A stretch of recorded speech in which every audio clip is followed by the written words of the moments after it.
I'm Rod Serling. You're listening to the 0 Hour. Rest your eyes.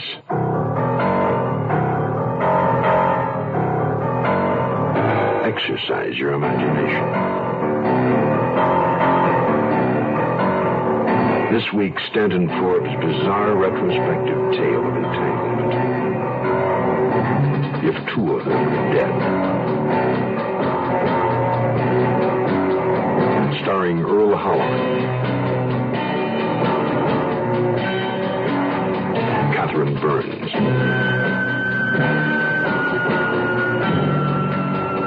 and Nina Foch as Sister Love. In Elliot Lewis's production of The 0 Hour.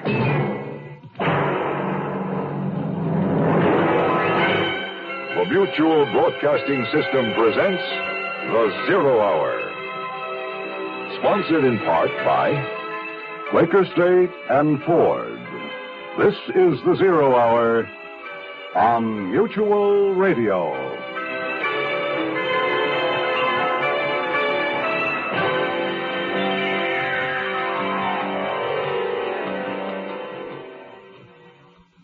This week, our story takes place in Midwest America, the Depression years.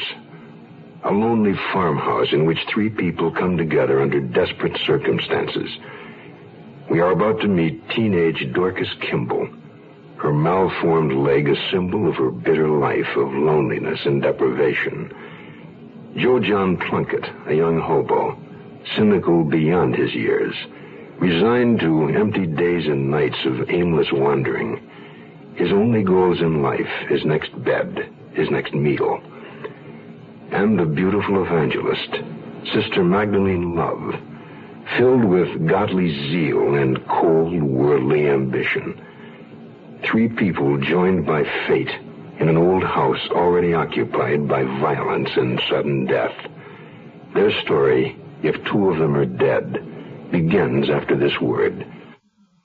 Young I may be, but still I'm a man. Just turned 18 and I'll do what I can to find me a place where I can be me. Get ready for life, be free and to see. Oh, where do I go from here? Oh, where do I go from here? I'm finished with school, but what lies ahead? Don't wanna get trapped, wanna feel free instead. All over the world, there's so much to do. The call of the sea, don't you hear it too? Oh, where do I go from here? Oh, where do I go from here? What about the new Navy? You'll get your chance at success, learn an exciting job, and see the world. Call toll-free 800-841-8000 or see your Navy recruiter. Be someone special in the new Navy. I know where I'm going from here.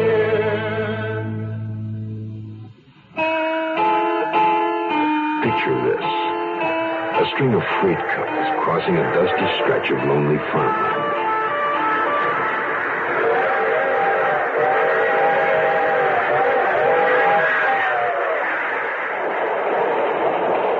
Suddenly, the dark silhouette of a man hurtles from the train, dropping hard into the sharp sinews of the railroad.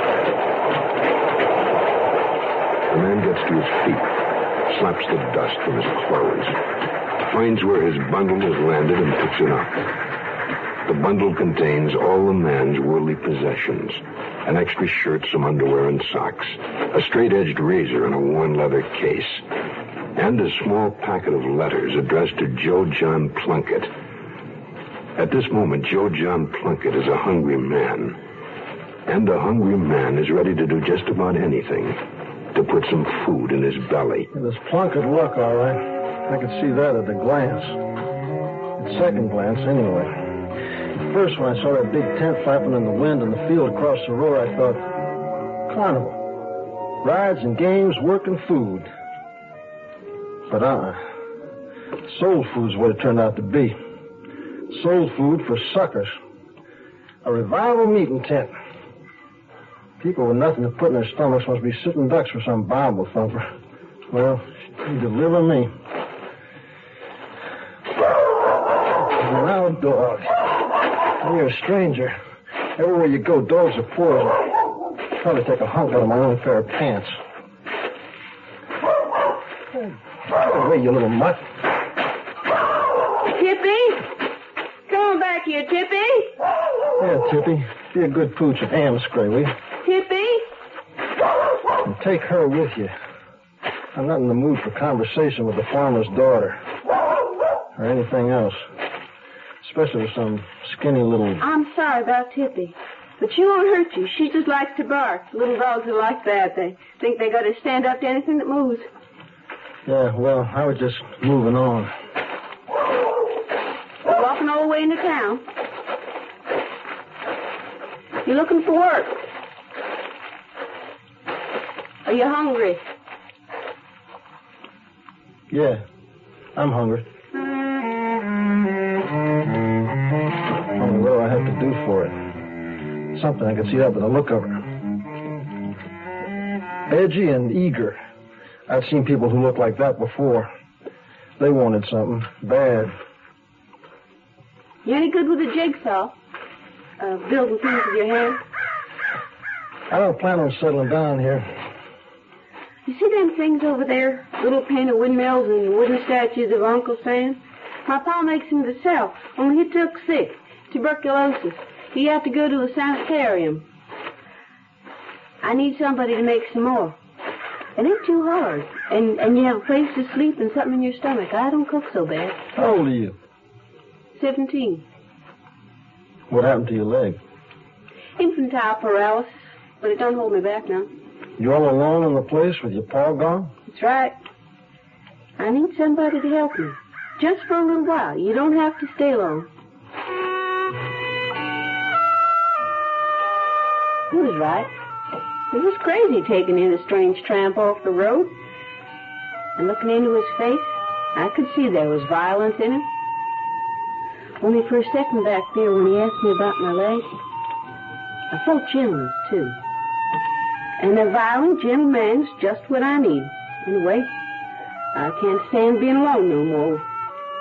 With Pa not here. Reckon I don't know your name. Joe John Plunkett. Mine's Dorcas Kimball. Where are your folks? Dead. And if questions come with this job, forget it. I was just being friendly.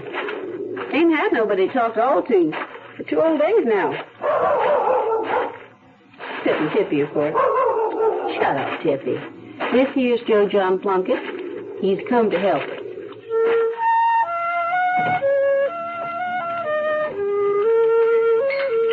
I cook a meal pretty good, don't I? Well, a man half starves, no judge. Never got no word out of Pa about my cooking either. He was always too liquored up. Where's your ma? Did a long time. I'll go out and take a look at things in your pa's workshop, see what I can do. You've been to lots of places, I expect. A few. Ever been to Hollywood or New York? Places like that. No. Hollywood's got palm trees and sunshine. All pink and gold is the way I see Hollywood. Yeah. Well, I was never in any pink and gold cities. New York is silver and black velvet. All the cities I've ever seen were the same color. Gray. I'm going out to the workshop. I'll owe you the price of 1 square mil at least. I guess you seen the revival meeting tent down the road? I saw it. I don't want you to do no work in my pa's workshop.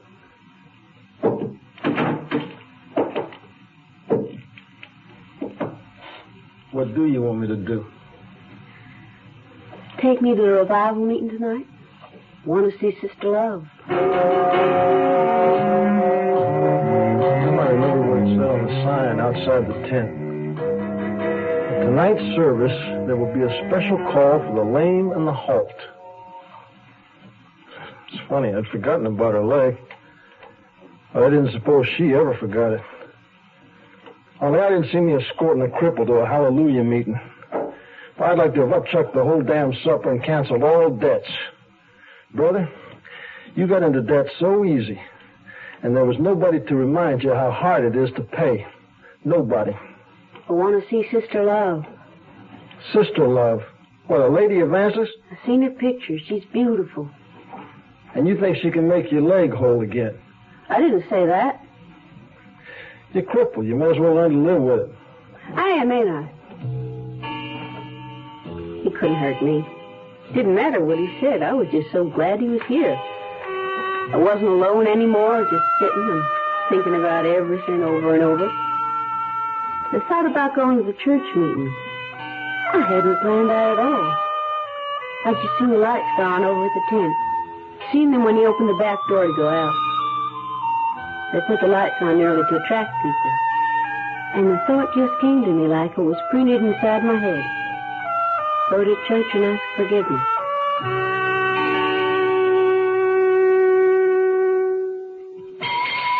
Morning, Mr. Thompson. Sure is cold this morning. Cold? It must be 94 in the shade. I mean, it's cold inside your car's engine. Well, why didn't you say so? You didn't ask. Well, just tell me how my engine can be cold on a sweltering day. Glad you asked.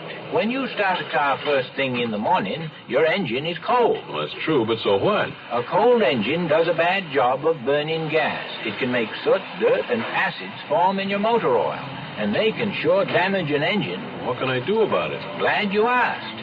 Instead of asking for my cheapest oil, you can start using a quality motor oil, Quaker State. Nothing finer than Quaker State. It's made scientific to neutralize acids and to hold solids suspended, so they don't gouge out your engine. Well, thanks for telling me, Caleb. Down a quart, Mr. Thompson. Quaker State? Well, yes. Why didn't you give me Quaker State before? You didn't ask. Quaker State your car to keep it running young. We'll return to our story in a moment. You're 17, 18. You've graduated from high school. You want to make something of yourself, but you don't have that something to make it with, like money for 4 years of college. What do? Well, you don't need 4 years of college to get a good job. Today, there's a crying need for technicians in exciting fields like oceanography, electronic data processing, health service, environmental control, forestry, and many others. Technicians earn twice the salary of the average high school graduate. Some even make more than 4-year college graduates. All you need is a year or two of technical training. To learn how you can become a technician, send for our free booklet. It's called 25 Technical Careers. Write Careers, Washington, D.C., 20202. If you can't afford 4 years of college, write Careers, Washington, D.C., 20202, and make something of yourself. What a strange little girl. Asking a whole lot of questions, offering answers I couldn't quite believe. And then when she was saying nothing at all, just staring out from behind those green eyes. You thinking about your pa dying? What? You had a look on your face. He could, you know. Tuberculosis is serious, isn't it? Yes.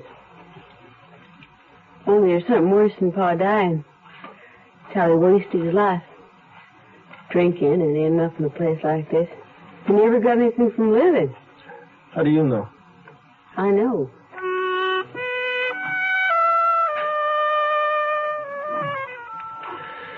So, okay. I'm going to take the woodcarver's daughter over to get blessed for the Lady Evangelist. Well, there wasn't a hell of a lot to ask. The meal wasn't that great, but to a hungry man, it was ambrosia. Ambrosia. There's a word. That's one of my mother's words. How do a woman who uses words like ambrosia ever get mixed up with somebody like my old man? I should talk. A real riding bum. Ambrosia was a worthless hunk of language, and a tramp like me was a worthless hunk of humanity. Think my dress is okay? I never thought of the Lord as caring much about what people wore. Anyway, it's the only decent thing I got. It's okay with you if I wash out my shirt? Sure, you can hang it on the clothesline out in back. There's clothespins in the bag. I'll wear my good spare. I don't figure the Lord is fussy, but maybe your sister Love is.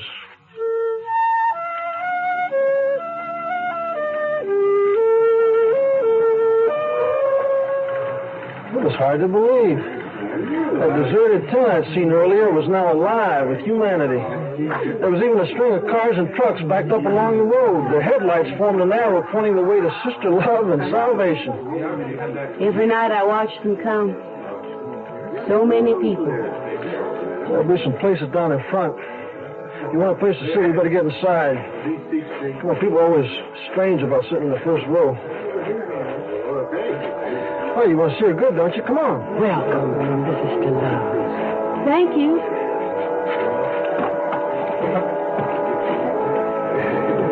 Read your pamphlet. It tells you all about the legend of Sister Magdalene Love. Yeah, I'll wait and see her for myself. Looking around, I thought I was already seeing her. That old lady with the faded blue eyes waving a paper fan into her flushed face. And the young man stumbling down the aisle on crutches. And the women in wheelchairs and the men hobbling on canes and all the others. Yeah, they were the lame and the halt. Broken in body and twisted in soul. The large illuminated cross above the stage had just come on. A double line of young women in purple dresses and solemn-faced young men in shiny white suits and purple bow ties filed under it in precise formation. I had the feeling the minstrel show was about to begin when a white-bearded man in a white satin tuxedo made his entrance. He looked like the interlocutor. Look, there's Brother Love. It says in the pamphlet he's her uncle. Both her parents were killed in the bus wreck down in Tennessee, and Sister Love prophesied it before it happened. Good evening, ladies and gentlemen. Sister Love welcomes you, and let us return her welcome in prayer. The prayer that will shake the heavens. Let us pray.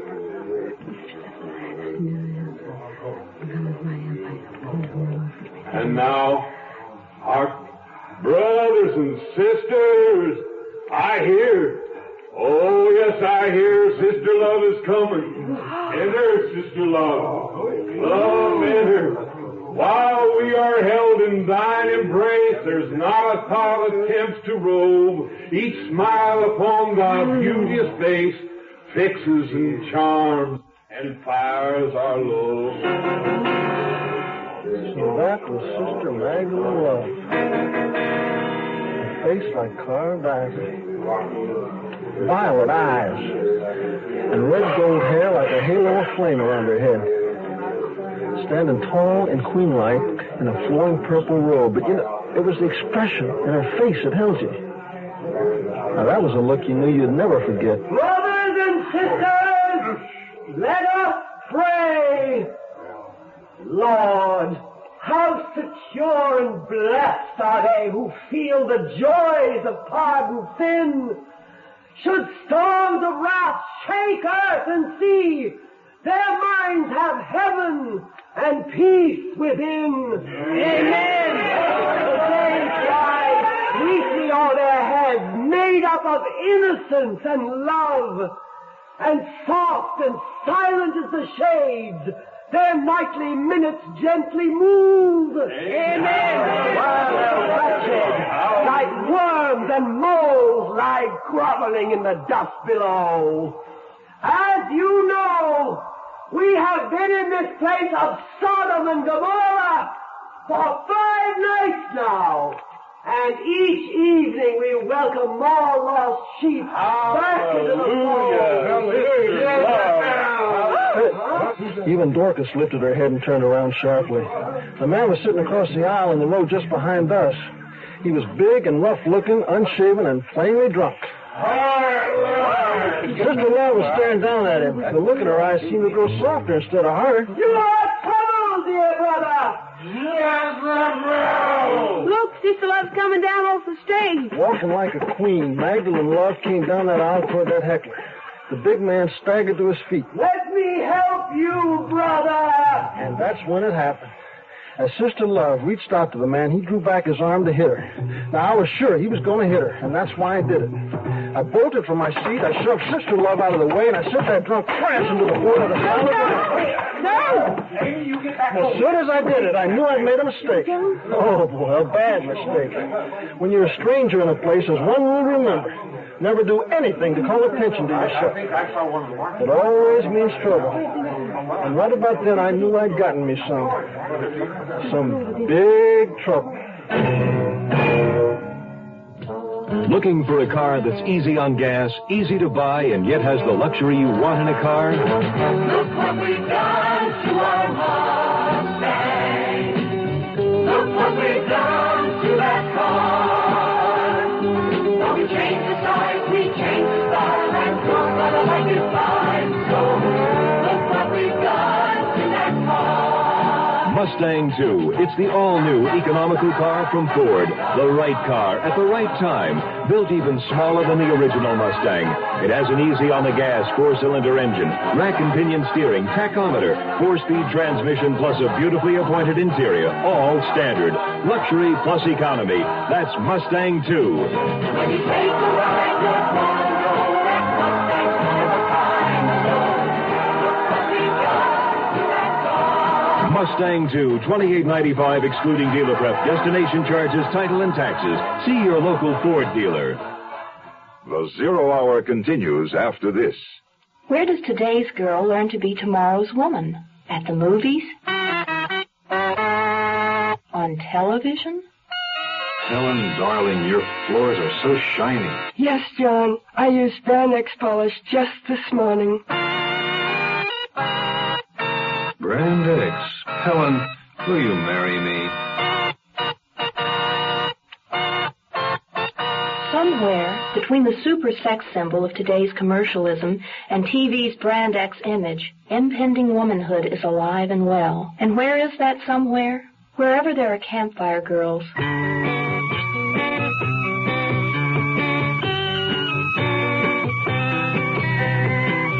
Campfire reaches the girl reaching out for tomorrow and puts a promise before her. The promise of personal development, of friends and fun.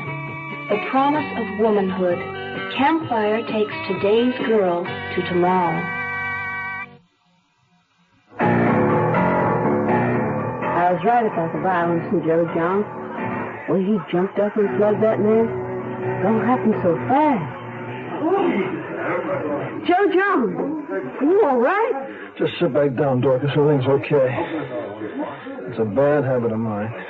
Butting in where I got no business. If he's taking that man away, he's as liquored up as my pa ever was. Now, everything is all right, brothers and sisters. Now, just return to your seats and let us pray for that unfortunate sinner. Now, those of you whose bodies are tortured and maimed, but who wish to cleanse and purify your souls, come forward that Sister Love may lay her hands upon you and give you the healing of her blessing. Ye sons of men of feeble race, exposed to every snare, come make the Lord your dwelling place, and try and trust his care. This is what you came here for, isn't it? Aren't you going up there? No. Then come on, let's get out of here.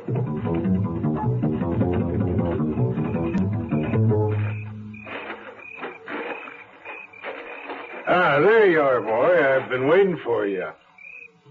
It was that fat deputy who'd taken the drunk away. Well, I knew I was in trouble. Every time I move, I'm in trouble. What's your name, boy? Joe John Plunkett. Where do you live? We live just up the road. Oh, you, related? We're cousins. First cousins. Joe John just came to stay a while with me and my pa.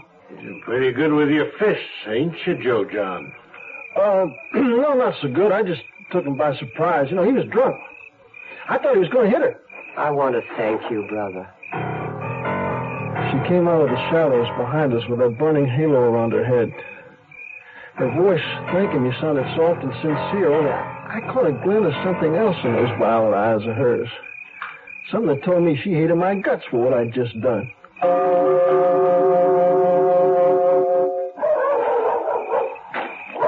Hush up, Tico. Show me up.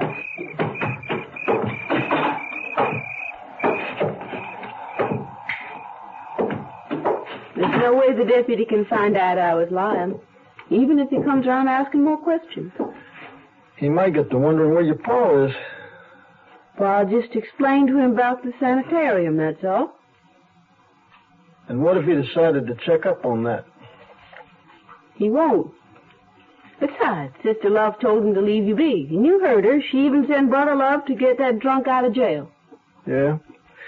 Sister Love seems to be overflowing with brotherly love, all right. So you can stay here as long as you want now, and you won't get in any trouble. Well, I can use a good night's sleep. I'll go look for her. I was just thinking, maybe you'd like something to drink first. There's some of my pa's home brew.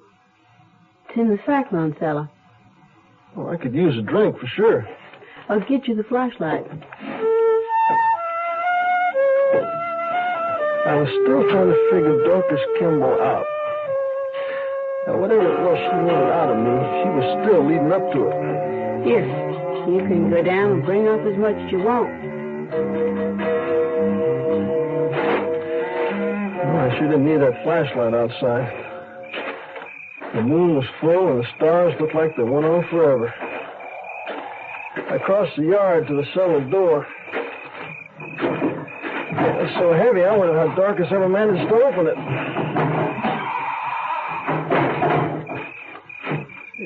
The cellar was dark. I turned on the flashlight and started down.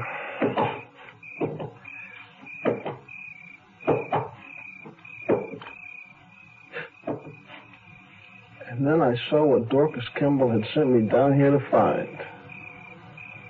The dead body of her pa.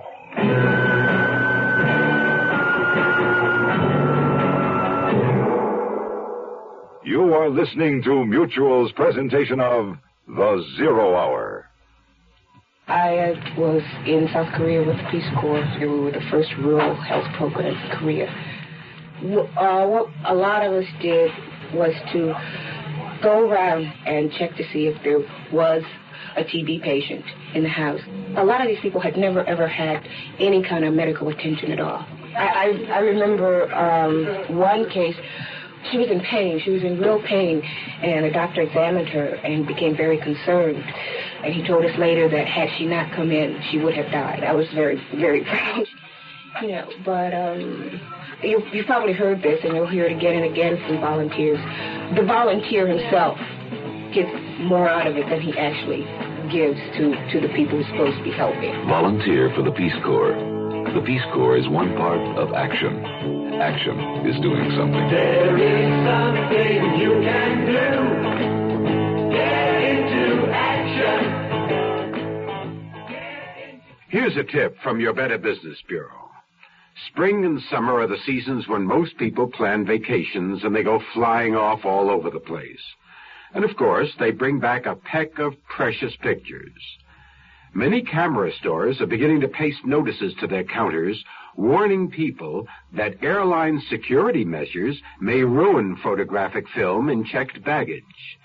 Some anti-hijacking devices used to check baggage for possible concealed weapons utilize X-rays, which will fog your film whether or not it's been exposed. Therefore, one of the best ways to protect film while traveling is to place it in a strong, clear plastic bag and hand carry it.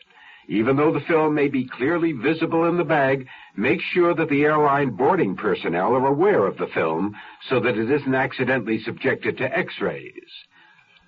This has been a consumer tip from your Better Business Bureau. Tomorrow at this time, rest your eyes and listen here to this week's continuing study in suspense.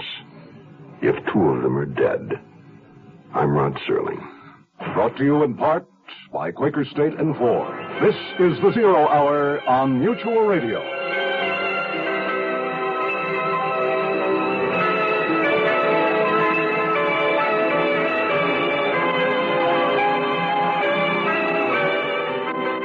You have been listening to The Zero Hour, a presentation of the Mutual Broadcasting System in association with Hollywood Radio Theater. Heard every weekday at this time. Rod Serling is your host. Zero Hour is produced and directed by Elliott Lewis. The Hollywood Radio Theater theme was played by Ferranti and Teicher and is now available on United Artists Records and Tapes. Hugh Douglas speaking. Tune in tomorrow. And once again, rest your eyes and listen here to the Zero Hour. This is the Mutual Broadcasting System.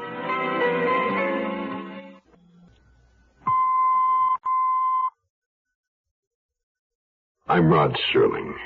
You're listening to the Zero Hour. Rest your eyes.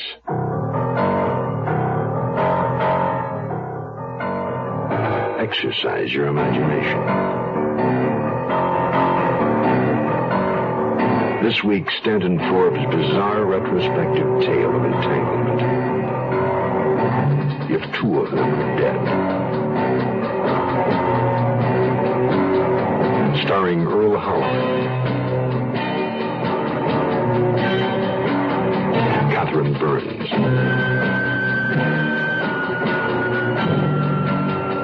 and Nina Foch as Sister Love. In Elliot Lewis's production of The Zero Hour.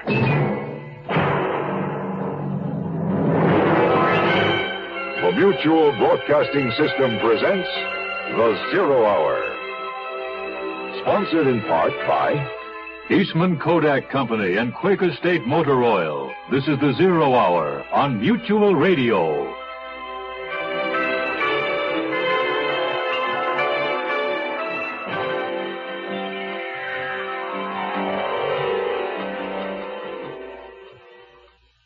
The Depression years. A time of transience, a time when home was anywhere one spent the night. For Joe John Plunkett, home was a moving freight rolling across the American Midwest. Or it was until he met Dorcas Kimball, 17, crippled and alone. Two young misfits in a ramshackle house, and a revival meeting just down the road. Nothing surprising for the time and place. But for Joe John Plunkett and Dorcas Kimball, the quest for salvation was destined to be a surprisingly dangerous proposition. If two of them are dead, we'll continue in a moment. Young I may be, but still I'm a man. Just turned 18 and I'll do what I can. Find me a place where I can be me.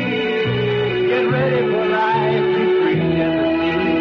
Oh, where do I go from here? Oh, where do I go from here? I'm finished with you, but one life ahead. Don't wanna get trapped, wanna feel free instead. All over the world, there's so much to do. The call of the sea, don't you hear it too? Oh, where do I go from here? Oh, where do I go from here? What about the new Navy? You'll get your chance at success, learn an exciting job, and see the world. Call toll-free 800-841-8000 or see your Navy recruiter. Be someone special in the new Navy. I know where I'm going from here.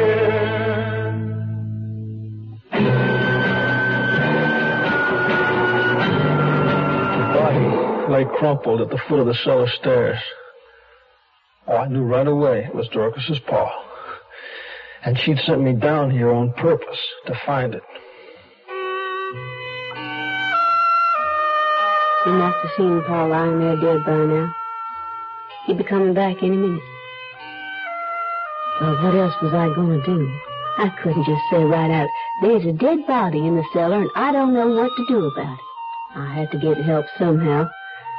And Joe John Plunkett coming up the road with Tippy yapping at his heels, he seemed to be it. I was just going to have to get Joe John to help me, whether he wanted to or not. That's some bad case of tuberculosis your pa has got. Guess you knew soon you saw him lying there it was my pa. It doesn't matter who he is anymore. It's my pa, all right. What happened? I reckon I killed him. Didn't mean to. Well, thanks for the meal. I'll get along without the bed. You go, and I guess I'll have to set that deputy on you. I'll have to explain how you aren't my cousin at all, how you came around begging for work, and my pa took you on because he wasn't feeling well, and you killed him. What am I supposed to have killed him for? This thriving trade you're doing in wooden statues of Uncle Sam? There's money hid in the cellar. It's mine. But I'll say you found out and killed Pa for it.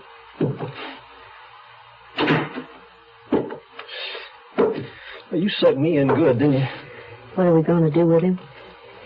You can't just dig a hole in the ground and throw him in like a dead horse. You think you can get away with this? There ain't nobody who's going to miss him. Well, you must have been one hell of a daughter. I hated him. I didn't mean for him to die. I wanted to go to Sister Love's meeting to pray. I asked for forgiveness. But I didn't feel nothing at all. Well, you managed to get me into your trap real good with that Sister Love business.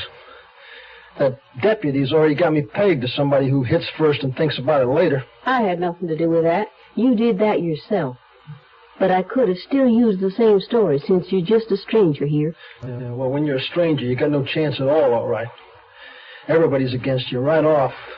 So what are we going to do with it? Papa's body, I mean. What do you mean, there's nobody to miss him?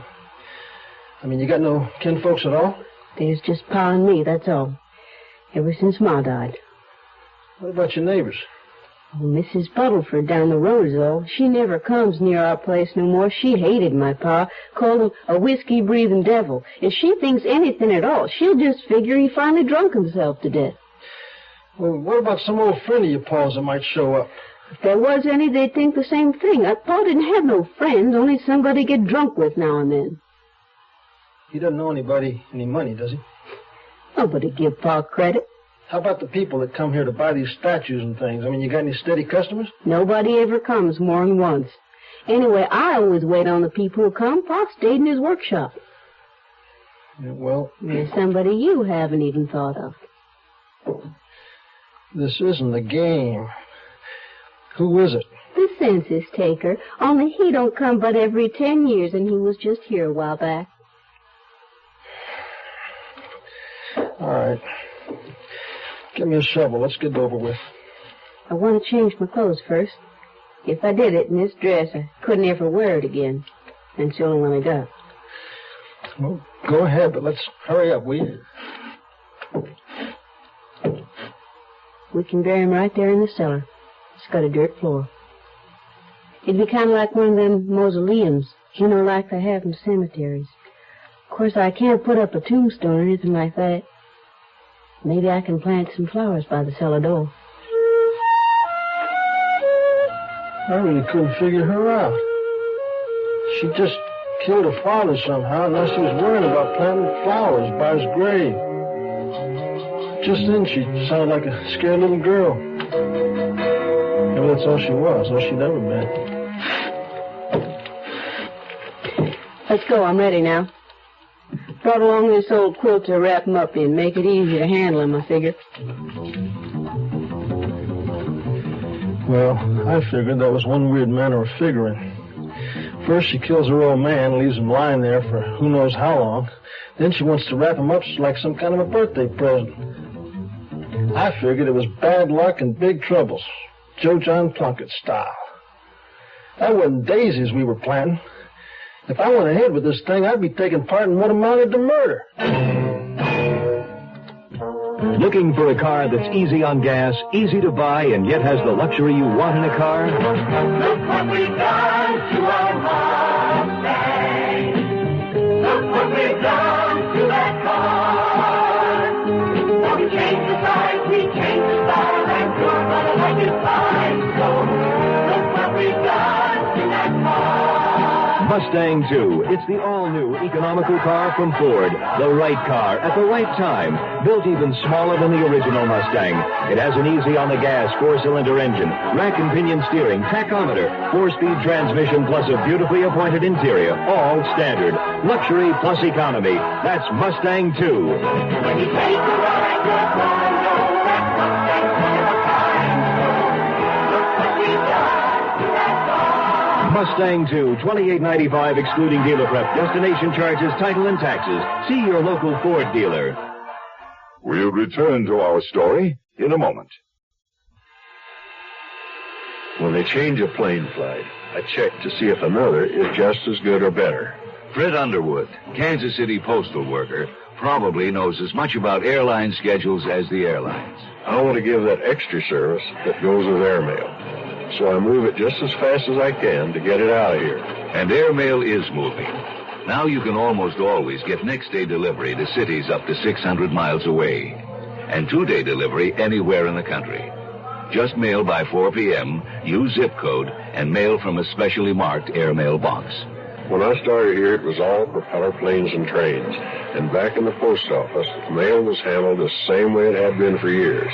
Now there's jet planes and zip codes, and airmail's really going places. Airmail and zip codes. They speed everybody's letters. If you don't know a zip code, check your phone book or call the post office. Help us help you. Use zip code.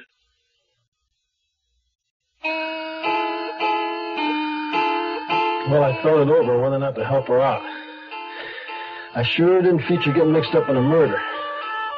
But I decided it was something I had to do. Now, a dead man's got to be buried. His body isn't stiff. I thought it would be. Does he get stiff like I've read about and then get soft again before it starts to rot away? Oh, you shut up. I'm just nervous, that's all. Looks plenty deep to me. Yeah, well, the deeper the better. Ain't nobody ever come down here but Pa and me, and I won't ever want to come down again, knowing I'd be walking on Pa's grave. Just shut up and let me dig in peace, will you? Okay, I'll shut up. I had something else to think about anyway. The money. I hadn't been lying about that. I did have money hid in the cellar. I could look at a place on the wall and know just which brick it was loose and had the money hid behind it. I couldn't let my Pa find that money. He'd have spent every cent of it on liquor, and I wouldn't have had nothing left. Nothing in the world. My great Aunt Nadine had given me that money when she was dying. Come here, girl. Don't be afraid. How you feeling, great Aunt Nadine? I'm dying. Cancer. Eating me up. I remember now how the room had smelled like slow death. My pillow. Reach under my bed. And I pulled out the little beaded purse and seen what was inside. Shiny gold pieces. $300 worth turned out. Now, don't let your Pa... They've been great Aunt Nadine's last words. Okay. You're going to have to give me a hand with him. What? Just help me get him under this quilt. Then we can just slide him into the hole. All right. No, I'll handle his head and shoulders. You just lift up his legs. Okay. Now, help me ease him down. There. That's done. The worst of it's done.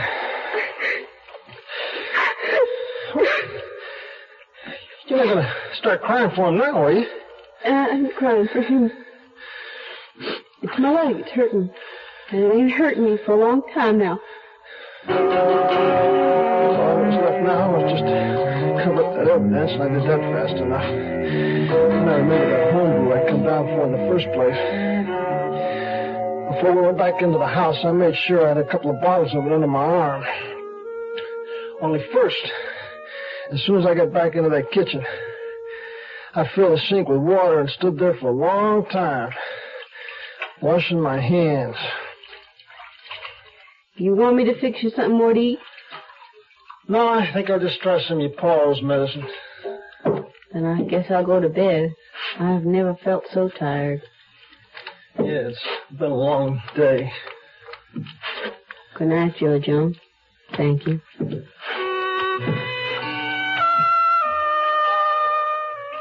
I couldn't remember going to bed or falling asleep, and I had no idea what time it was the next day when I finally woke up.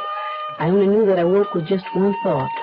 I hoped Joe John Plunkett was gone for good. I didn't need him anymore. I didn't need anybody.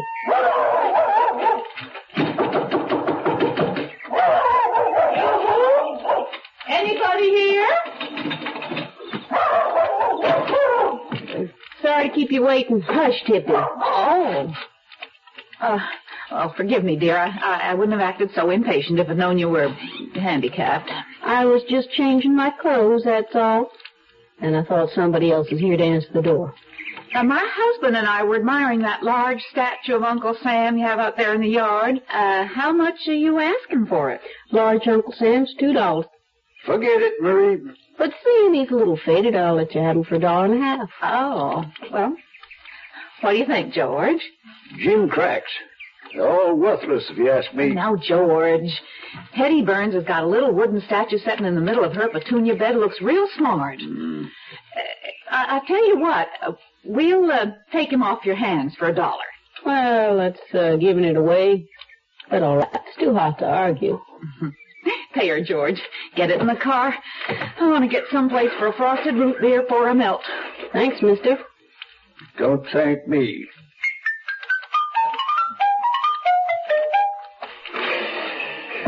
You should have held off with $1.50. Thought you'd taken off for tall timber by now. I figured I had some breakfast coming. Don't worry, I'm going. Fixed up a mess of eggs. Yeah, that'll do. I already put the coffee pot on. Where you heading? Just as far away as I can get. Me too, as soon as I can. The money you got hid in the cellar. I imagine you could go ways on that. You ain't forgot about that. Nobody forgets to mention the money. Look, you don't have to fret about me. I mean, I don't figure it's enough to walk over anybody's grave for. That money's mine. It's got nothing to do with Pa. Of course, you'll have to go back down there to get your money. Though you did say you'd never go there again, didn't you? I said I won't ever want to.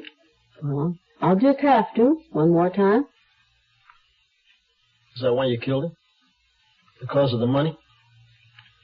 You couldn't understand. You didn't know him, what he was like. How it was to be stuck here all alone with him, never knowing what he was going to do next. Gorkats, you hear me calling you, girl? I know you were down here. I seen you flitting across the yard with your skirts flying. You ought to be ashamed of yourself, girl. Getting too old to be running around showing yourself the way you do. You got that bad leg, but there ain't nothing wrong with the rest of you. You better watch yourself or you're going to wind up in bad trouble. You leave me alone. Hey! Ain't no way to talk to me. I'm your pa, remember? Leave me be, Pa.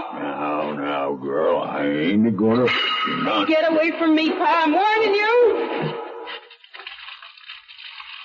Oh, it was so bad when you just get away from him. Huh? You could have gone to the cops if your pa was mistreating you. I thought of doing that. Once. But I couldn't. Couldn't have my own pa put in jail. So you just killed him instead, huh? My heart bleeds for you.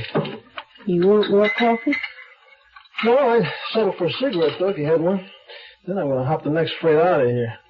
There's some Bull Durham in the cupboard if you can roll. I can do anything when I have to. You all know that.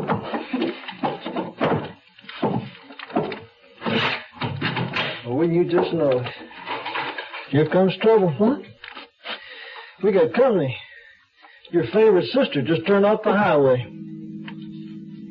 I don't have no sister. Oh, yes, you do. She rides around in a big black Hupmobile. You mean? Yeah, I mean. Sister Love. And she's coming this way.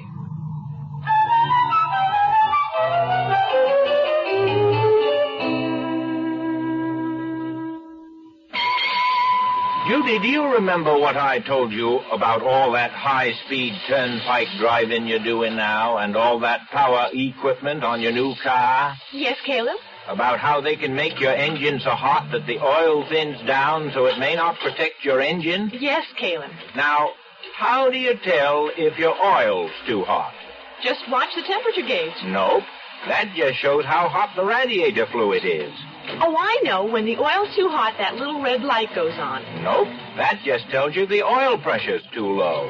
Well, how do I tell if my oil's too hot? Fact is, you can't. Then how do I know my engine's protected? Make sure you're using quality oil like Quaker State. Quaker State's specially made to stand up to high engine heat so it can keep right on protecting like an oil's supposed to. Is that the reason you always recommend Quaker State? That's one reason. Quaker State your car to keep it running young. The Zero Hour continues after this.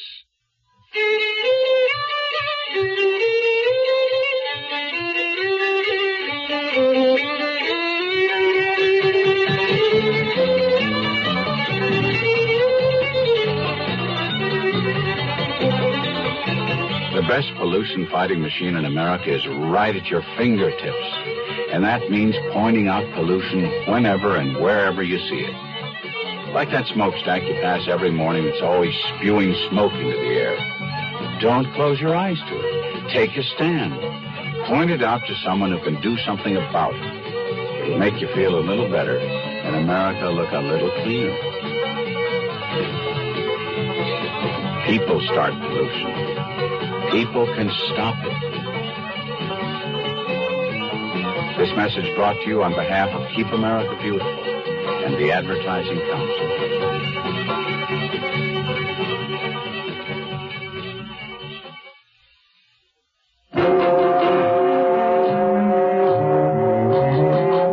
Whatever Sister Love was here for, I was sure it wasn't to thank me.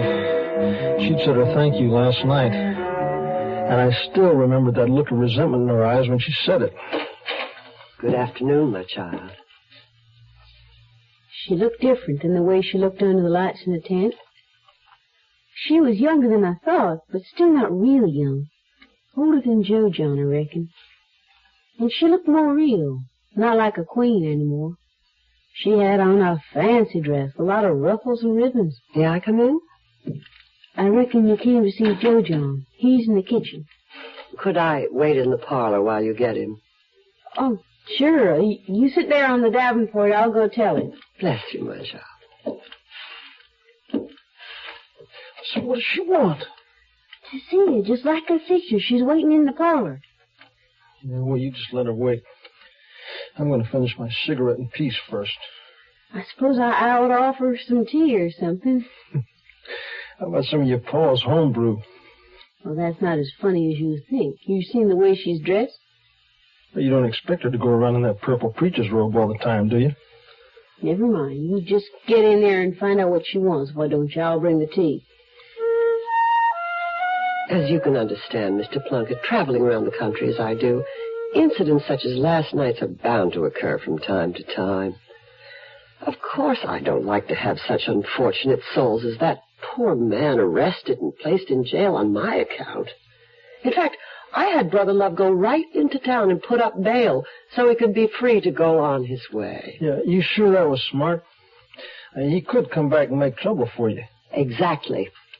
Ironic as it may seem, people do not always appreciate being saved. Indeed, they sometimes resent me for trying. Yeah, I can understand that all right. Oh, and that's why I've come to ask you to help me, Joe John Plunkett. Me? What is it that you want Joe John to do? Goodness, child. I thought you'd gone off someplace. I fixed you some tea. That's very kind of you. But if you don't mind, I'd like to talk to Mr. Plunkett privately. This is my house, not his. She's right, you know. This is her house. And I kind of like to hear the answer to that question she just asked you. Seems I never know what people are likely to ask me to do next. We will be leaving directly after the services tonight. And I want you to come with us. As my bodyguard. Your bodyguard? $20 a week. And your room and board. He can't. Joe John's working for me. He's going to run the jigsaw. I'm going to pay him $25 a week. You're staying here, aren't you, Joe John? Well, if the money's not enough, Mr. Plunkett. No, no, the money's okay. It's more than I'm worth. No, thanks. You have other fish to fry? It ain't like that between Joe John and me. It ain't like that at all. Oh, child. I wasn't insinuating anything. No, look, what I don't see is why you're so set on me joining up with you. I mean, that don't make sense. I'm a bum. I mean, don't you know a bum when you see one? You don't have to be a bum. Oh, yes, I do. I have to be. I mean, I'm made for it. I work at it. Some people work for success. I work at being a failure. There are people like that, you know. Sit down, Joe John Plunkett. Look, don't think you're going to try to convert me. Sit down, I said. As a matter of fact, I was only testing you. Testing me? I wanted to see what you were made of. In my profession, as you know, I deal with a lot of weak people. You mean cripples? Mental cripples. People who come to me begging for help. People who could help themselves, but they won't. They come to me looking for the easy way, something magic and quick. But to help people, no matter what, isn't that wonderful? Of course it's wonderful, child. That's my purpose in life, my burden and my joy. But it hasn't come easy. I've worked hard, striven ceaselessly toward my goal, to reach as many people as I can. And now I need help. Help that I can't get from a weak man. I need your help, Joe John Plunkett. And yours too, child. What's your name? Dorcas Kimball. But you said this was your house? Is there anyone else living here besides you? No, nobody else except for Joe John. Why? Because this place is perfect for what I have in mind. Oh, now, finally we cut bait, huh? I have a mission. I can do good in this world that no one else can do. I have a message that is the power and the glory, and I must be heard by everyone. And I've chosen the two of you to aid me in my mission. Well, how? What do you want us to do? I want you to kidnap me. You are listening to Mutual's presentation of The Zero Hour. When the SS Hope drops anchor, crowds gather to welcome her. For all over the world, people have heard of this famous hospital ship. They've heard about patients being healed. They've heard of doctors and nurses who have learned new medical skills from the staff of Project Hope. But most of all, they've heard about the people of Project Hope. People who are willing to leave their own land and go to a remote country to do what their hearts tell them must be done. To work 7 days a week in unfamiliar surroundings with limited equipment. The people of Project Hope spend part of their time on shore with the people of every country they visit. They teach and they learn. They leave behind a vast store of medical knowledge, and they bring back a better understanding of the people they've served. Help Hope live on. Send your contribution to Project Hope, Room A, Washington, D.C.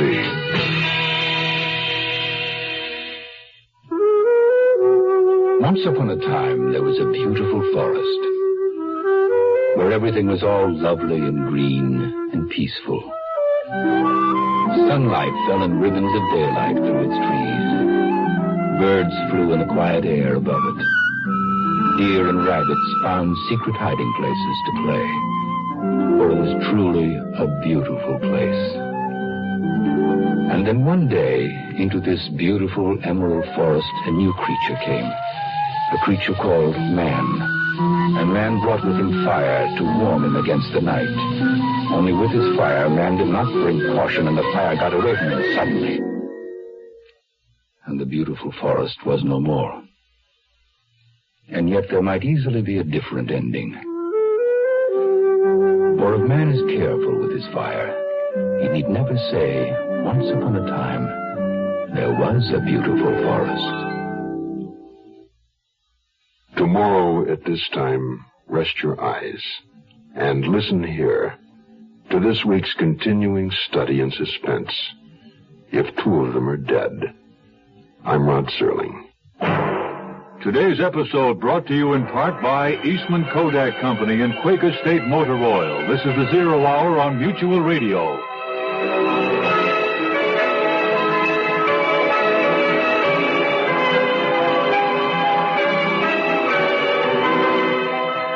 You have been listening to The Zero Hour, a presentation of the Mutual Broadcasting System, in association with Hollywood Radio Theater, heard every weekday at this time. Rod Serling is your host. 0 Hour is produced and directed by Elliott Lewis.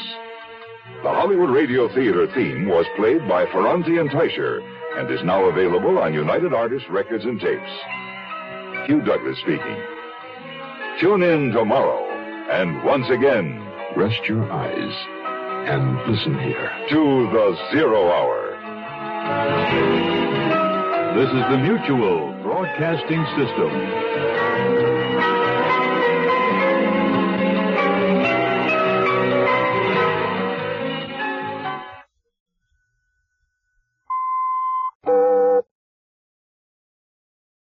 I'm Rod Serling. You're listening to the 0 Hour. Rest your eyes.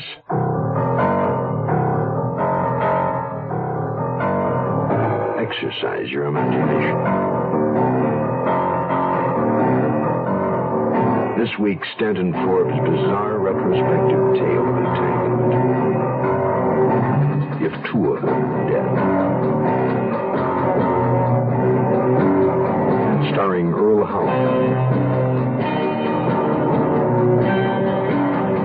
Catherine Burns,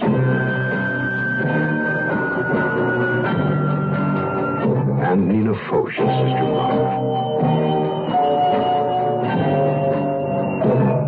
In Elliott Lewis's production of The 0 Hour.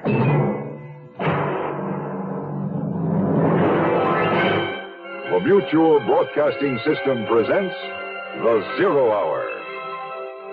Sponsored in part by Quaker State Motor Oil and Contact. This is the 0 Hour on Mutual Radio.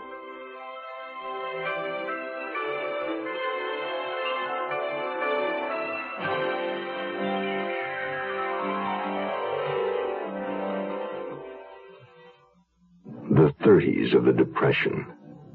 3 people sit in the parlor of a lonely Midwestern farmhouse. Joe John Plunkett, 24 hours off a passing freight train.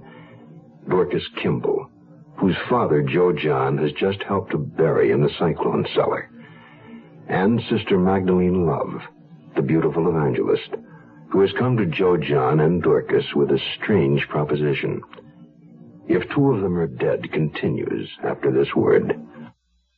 Hi, I'm Pinocchio, the big nose and all that, you know. But seriously, lots of kids don't know about me. How can kids read if they don't have any books? And millions of kids, black, white, red, yellow, brown, all races, live in homes without any books. Getting books into the hands of these girls and boys is what the national program, RIF, Reading is Fundamental, is all about. Here's what RIF has found out. When kids choose the books they want because the subjects interest them and they own the book, that makes reading fun. And when reading is fun, it's just fundamental. Books widen a kid's world, and their abilities, and their whole life. Every community needs RIF. Find out what you and RIF can do in your community. Just like RIF, Smithsonian Institution, Washington, D.C., 20560.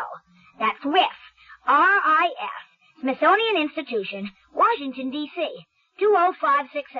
Right now. If America is to go out thinking, reading is fundamental. Well, I've been riding freights most of my grown life, although I wasn't really that old. And I had my share of close scrapes and run-ins. It got to be where I could sense when something bad was going to happen to me. So all I could figure out was I must have taken a pretty fair blow to the head when I jumped off that last freight. Because if I'd had any sense at all, I'd have been long gone from here by now. I mean, first, getting took in by a cripple kid who talks me into escorting to some holy roller shindig, then getting half-tricked into burying her father, who she killed, and then sitting in the parlor drinking tea with her and a lunatic lady evangelist who had just about the craziest notion I'd ever heard of in all my life. I want you to kidnap me. Kidnap you? I'll pay the two of you $1,000 to keep me here in this house for 2 weeks. Here in my house? It's perfect. No one would suspect that Sister Love was being held a prisoner in such an ordinary, nondescript place as this. You're nuts. Yeah, I always figured anybody in the line of work you're in had to be. You are both responding just as I anticipated you would. It is only out of your initial surprise at the idea. Neither of you are shocked. I counted on that. Well, if you want to know the truth, Joe John Plunkett, you owe me this. Oh, you? Well, all of a sudden, it seems like I owe everybody something. That little scene with that drunk last night? For your information, that had been carefully planned and was being beautifully executed until you interfered. Well, that figures. I should have known better. The man you struck was Clay Turner. He come to me a poor sinner, bereft of his family, his job, everything, because of demon rum. We prayed together several times. I drove the devil from his soul. He was very grateful. The perfect pigeon, huh? A poor sinner you were going to make into a rich sinner. What I'm planning to do will harm no one, and it will enable me to help hundreds, no, thousands of poor souls that otherwise I might never reach. But how kidnapping you do that? By bringing greater fame to the name of Sister Love, so that I may carry the word throughout the length and breadth of this land, from New York to California. Really? And if you and Joe John do as I say, you'll both be able to travel wherever you wish. Yeah, well, I already do. I mean in style. Yeah, what about this Clay Turner? You took care of him. And I had Brother Love give him $100 for his trouble. Yeah, Brother Love. Now, what does he think about this mad scheme of yours? Oh, Brother Love does whatever I say. For instance, at the moment, he's waiting outside in that hot, hot car. Although I've no doubt he's enjoying a peaceful afternoon nap. He's my Uncle Micah, you know. An obliging, harmless old man. Is it true what he says in the pamphlet? Did you predict that your ma and pa were going to be killed the way they were? I did. Although I'll confess to you, it was a safe enough prediction. Bessie and Abner Love, my mother and father, carried the gospel message over the most dangerous kind of mountain terrain, and they never spent a nickel on repairs for that old bus of theirs. Poor noble souls. They sound as crazy as you do. There's nothing crazy about what I'm proposing. I have it all worked out. We leave for Chanute tonight right after the service. You would follow me there in a car. Yeah, well, now there's a snag right there. What car? Never mind about that right now. I'd slip out in the middle of the night and meet you, and then we'd return here. As simple as that? Mm-hmm. I'd leave the ransom note and arrange the scene before I left. Very neat. Then, in about 2 weeks, I think it should be, you'd be free of me and $1,000 richer. But how are you going to get rescued? Oh, or do you just rescue yourself? And if you're kidnapped, now there's supposed to be ransom money. What about that? Well, the ransom should be sizable. $50,000 sounds right, don't you think? Well, the amount doesn't matter because it'll never be paid. No, the ransom note will state that instructions will follow, but they won't. The three of us will just sit here and wait until the 2 weeks are up. Yeah, that sounds cozy. Then you and Dorcas here can do whatever you wish. I'll tell the authorities the kidnappers got frightened and ran away. And, of course, my description of my abductors will be constructed purely out of my imagination. We'd hope. What about the car we need? Where are we going to get it? Well, Joe John would have to buy a car under his name. You could keep it to go away in, Joe John. Now, just think how free you would be with your own car. Mm-hmm. Well, listen to me. Hopping freight suits me just fine. And now that I've heard this whole scheme of yours, I think you're crazier than I even thought at first. And listen, Dorcas Kimball, if you got any sense at all, you'll get this mad woman out of your house right now. Don't you worry, Sister Love. I'll talk to him. You'd be surprised at the things I can get Joe John Plunkett to do. There's nothing on this earth that surprises me, my child. And as for my worrying, remember, I have faith.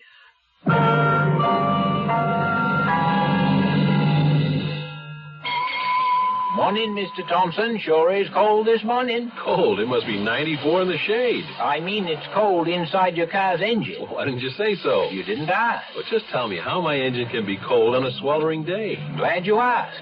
When you start a car first thing in the morning, your engine is cold. Well, that's true, but so what? A cold engine does a bad job of burning gas. It can make soot, dirt, and acids form in your motor oil, and they can sure damage an engine. What can I do about it? Glad you asked. Instead of asking for my cheapest oil, you can start using a quality motor oil, Quaker State. Nothing finer than Quaker State. It's made scientific to neutralize acids and to hold solids suspended, so they don't gouge out your engine. Well, thanks for telling me, Caleb. Down a quart, Mr. Thompson. Quaker State? Well, yes. Why didn't you give me Quaker State before? You didn't ask. Quaker State your car to keep it running young. We'll return to our story in a moment. We weren't able to use the gutter you had there, so that cost you $73 extra. And I gotta charge you $870 for the partition your wife wanted, and $490 to tear it down after she changed her mind. 7 additional outlets, $350.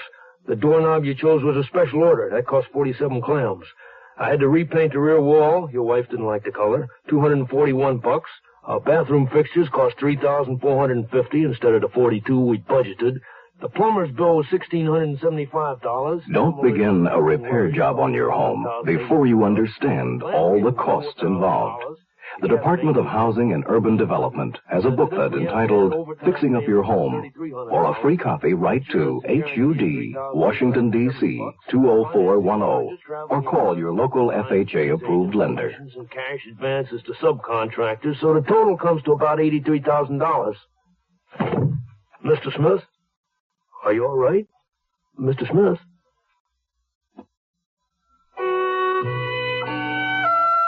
All I knew was this was a chance for me to get away, to really go to those places I'd been dreaming about all my life.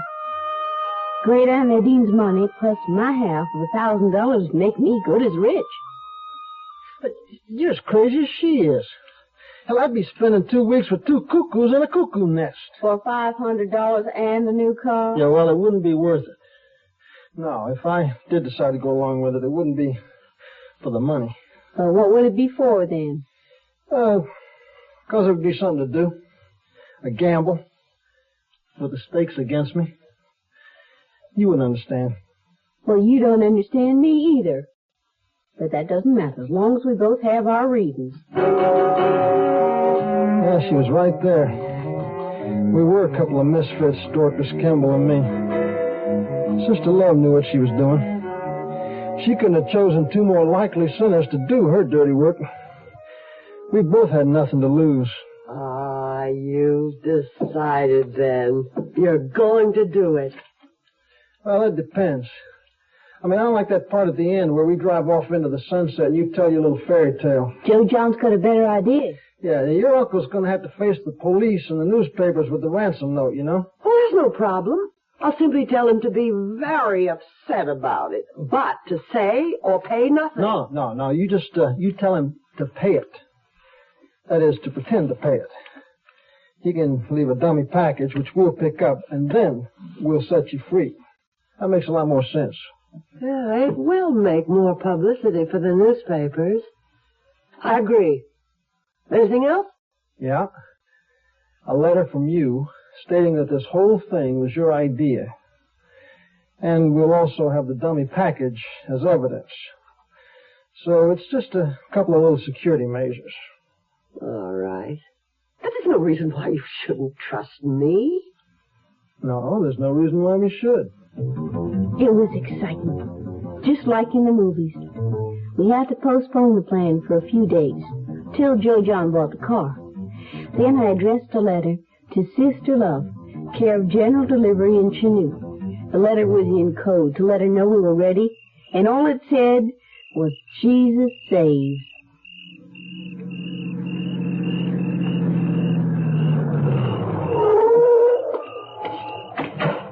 About time you came. I wasn't enjoying waiting out here in the middle of nowhere at this hour of night. You wouldn't have liked me to get a speeding ticket on the way, would you? How you like your new car? It serves the purpose. Did you leave the ransom note? Of course. $50,000 or Sister Love will be sent to heaven. Newspapers will like that. I can hardly wait to see the headlines tomorrow. Neither can Dorcas. She thinks this whole thing is a game. Yeah, poor child's probably starved for a little excitement in her life. She's a strange child. How old is she? 17. Seems younger than that to me. It's odd. A young girl like that living all alone in that house. Until you came, of course. Both of her parents are dead, I gather. That's right. Are you related to her on her mother's side or her father's? What? I heard you tell the deputy you were cousins. First cousins. Yeah, that's right. On her mother's side. What about your folks? They still living? My old man fell off an oil rig. Killed himself instantly. Oh, it's terrible. What about your mother? What is this, some kind of third degree? I was only being friendly. After all, we're going to be living together for 2 whole weeks. We may as well get to know each other. Yeah, well, you know enough already. Only that your father's dead. And that you come from a better background than you try to make out. What makes you think that? Well, it's one of my stocks in trade. Finding out about people from what they say and the way they say it. I've worked hard to get rid of that Tennessee twang I used to have. You can't have an accent in my business. People, they have too many prejudices. Yeah, well, I know about people. You don't have to tell me about them. Look, I travel in my business, too, you know? Yeah, being a failure. A bum. That's right. If your mother is still living, what does she think about Look, I didn't say she was still living. Look, I didn't say anything about it at all. Oh, forgive me, Joe John. I didn't know your mother was a subject you didn't wish to discuss. Well, you just asked too many questions, that's all. That's another of my stocks in trade. But it's late. I'm too tired for any more talk. I think I'll go lie back and try to sleep the rest of the way. Yeah, well, that'll be just fine with me. She sure likes her rest, don't she? The longer she stays up in her room, the better I like it. Well, she probably doesn't want to be seen in those house dresses she had me buy. They're real plain, no ruffles and ribbons. You know, I got a feeling she'll still look okay. Yeah, I suppose so. With that face and that hair, and the way she walks. Her stock's in trade. Huh? Nothing. Anyway, she'll be down soon. She's going to want to see this newspaper. Well, that must be her coming now. Oh, hush, Tippy. Tippy won't stop barking at her. Dogs are smart. Did it come yet? The newspaper. Is it here? It's here. Am I in it? You're in it. On the front page. Really? Well, where? I don't see it. It's down at the bottom. Yeah, I guess they thought MacArthur and those bonus marches in Washington were more important. Micah Love, here in Chanute with an evangelist group holding revival services in a tent on Route 39, told Sheriff Edward Billings that his niece, Sister Magdalene Love, had disappeared from her room in the Chanute Hotel Wednesday night and that a kidnap note had been found. Sheriff Billings declined to comment on the note other than to say that bloodstains on the paper might indicate foul play. The sheriff's office is investigating the disappearance of Sister Love. Is that all there is? That's all. Well, it doesn't tell anything about me. They didn't even use my picture. I left a lot of pictures with Uncle Mike. Yeah, well, look, never mind about all that. Now, what's this business about bloodstains on the ransom note? Oh, I just thought that would be a good touch. I put my finger to do it. Well, I don't like it. Well, why should you mind? It was my finger, my blood. You're just setting us up for a shooting gallery. I was just making it a better story, that's all. Oh, shut up, you little beast. Can't you do something about that dog? Now, Tippy doesn't mean any harm. He just isn't used to you yet. I'll put him outside. Now, come on, Tippy. Now, that's a good boy. You just play outside for a while. You darkness. It can't be. It just can't.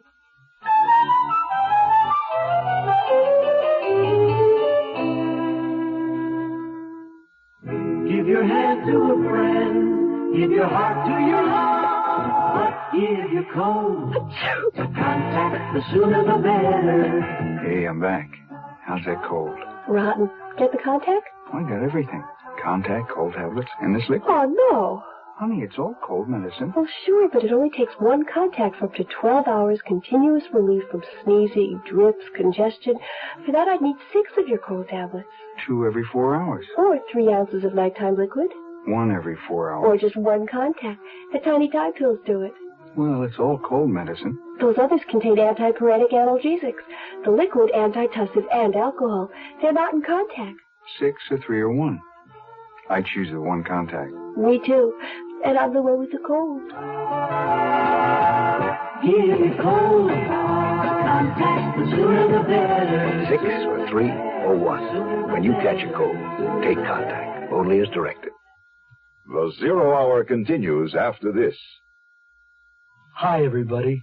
This is Tony Butala of the Letterman. Medical care for veterans. Who is eligible to receive it? If you're a veteran or related to a veteran, this information may help you look ahead to the day when you can use VA medical care. The VA hospital system is responsible for taking care of veterans who are injured or who became ill while in the service. Their needs always come first. Next are veterans who can't afford to pay for medical care on their own, and veterans over age 65 or receiving VA pensions. Today, there are 168 hospitals in the VA system. Some have live-in units, allowing veterans to come and go as they please. The VA sometimes makes arrangements with nursing homes for patient care outside the hospital. And VA outpatient clinics provide a full range of services from general medical treatment to dental care or to drug clinics.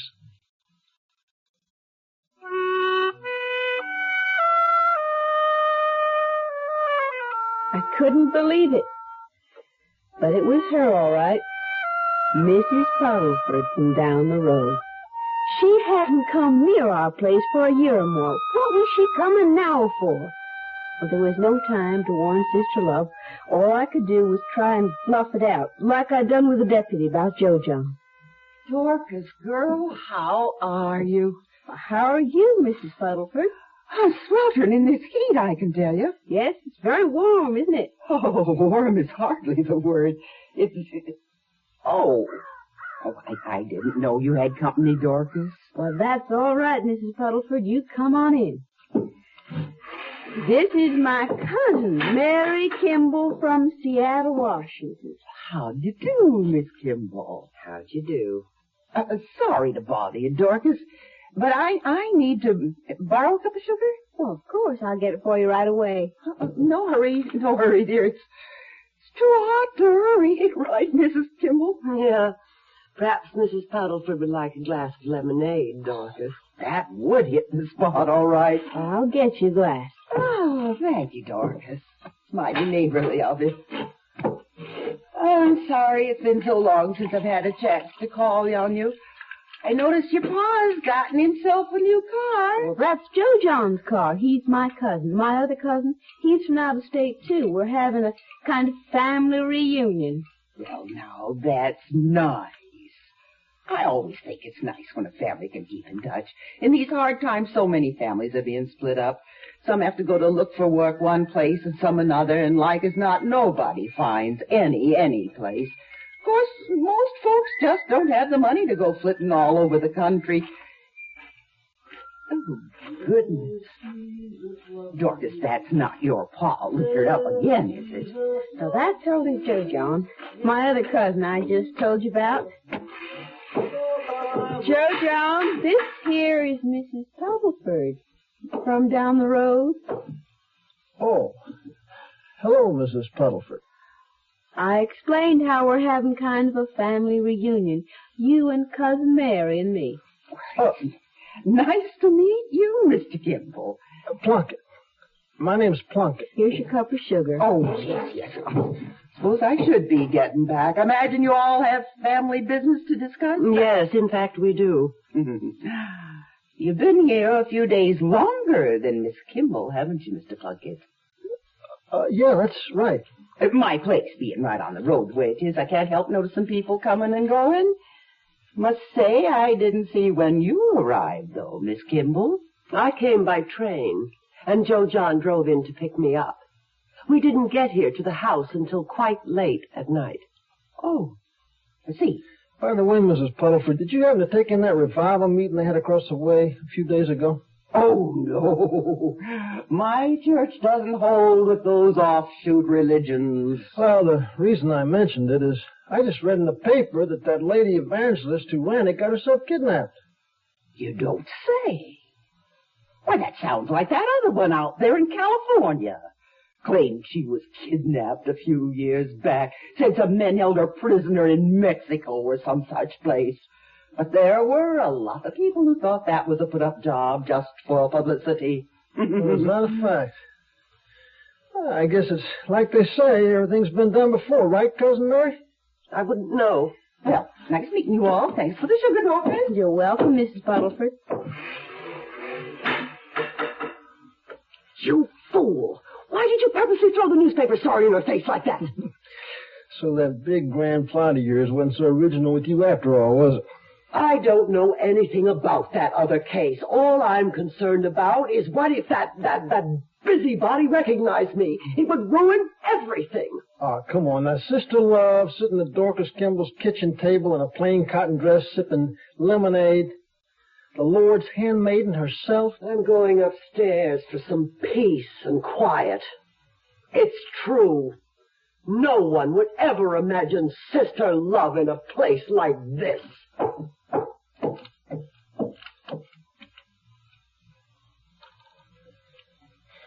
I don't understand, Joe John. Why did you bring up that newspaper story and everything to Mrs. Puddleford? Well, I knew it wouldn't make any difference. I mean, either she knew or she didn't. Mostly, I just wanted to get Sister Love's mind off all that about your pa. My pa? Yeah. When I was bringing Sister Love here in the car, I told her your pa was dead. I just hope she doesn't remember that. What did you talk to about Pa for? You didn't have to tell her anything about that. I just said he was dead, that's all. I didn't tell her anything about your killing him or us burying him. No, Joe John. You didn't.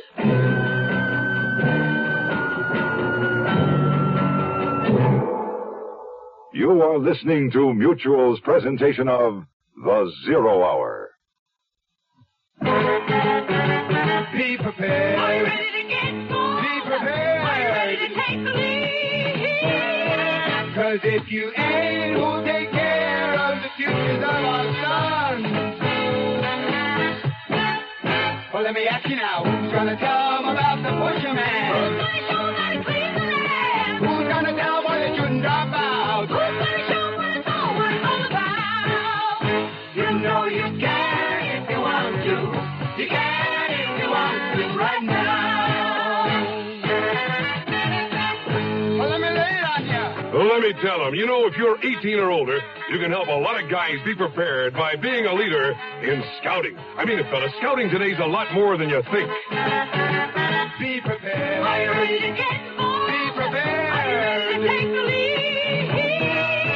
'Cause if you ain't, won't help teach us once to be prepared. Hey, John, you're leaving the service soon. What are you going to do, huh? Well, I'm not sure, but I know I want a job. Well, the Army trained you in communications, and you had that extra training through the Veterans Administration. Right, but if I work nights, I could go to school on the GI Bill and get a math's degree, too. I'd get the degree. Say, how about me? I'd sure like to get into banking. Think I got a chance? Why not? A lot of banks are hiring veterans, and Uncle Sam can pay you monthly allowances while you're in training. Why don't you talk to the VA people? Hey, I'm hungry. Yeah, me too. How about lunch? Yeah, okay. Don't sound like disabled vets, do they? When it comes to work, they aren't disabled either. They've got training, ambition, eagerness to learn. All they need is a chance. You can give it to them. Contact your Veterans Administration or local state employment service office. Hire the disabled veteran. He's got a lot to give. Tomorrow at this time, rest your eyes and listen here to this week's continuing study in suspense. If two of them are dead. I'm Rod Serling. Today's episode brought to you in part by Quaker State Motor Oil and Contact. This is the Zero Hour on Mutual Radio.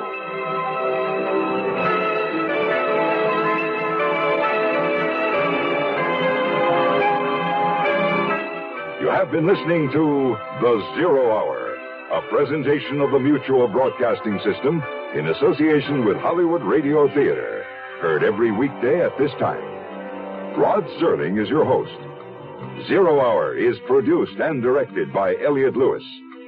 The Hollywood Radio Theater theme was played by Ferranti and Teicher and is now available on United Artists Records and Tapes. Hugh Douglas speaking. Tune in tomorrow, and once again, rest your eyes and listen here to The Zero Hour. This is the Mutual Broadcasting System.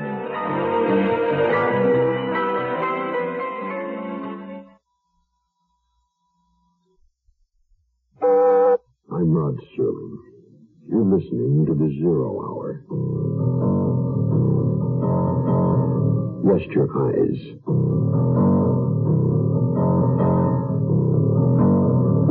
Exercise your imagination.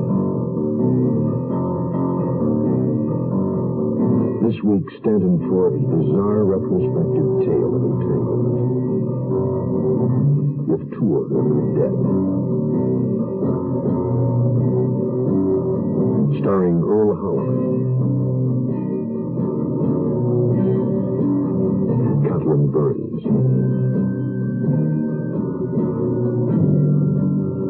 and Nina Foch as Sister Love. In Elliott Lewis's production of The Zero Hour. The Mutual Broadcasting System presents The Zero Hour. Sponsored in part by Contact and Ford Motor Company. This is the Zero Hour on Mutual Radio.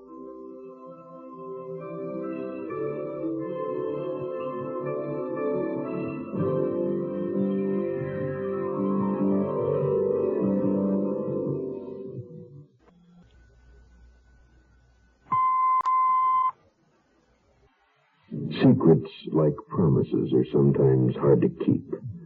Breakers Kimball had one, but let it get away. Joe John Plunkett learned of one, though he tried not to hear. And Sister Magdalene Love needed one. A body furtively buried in the cyclone cellar of an old farmhouse.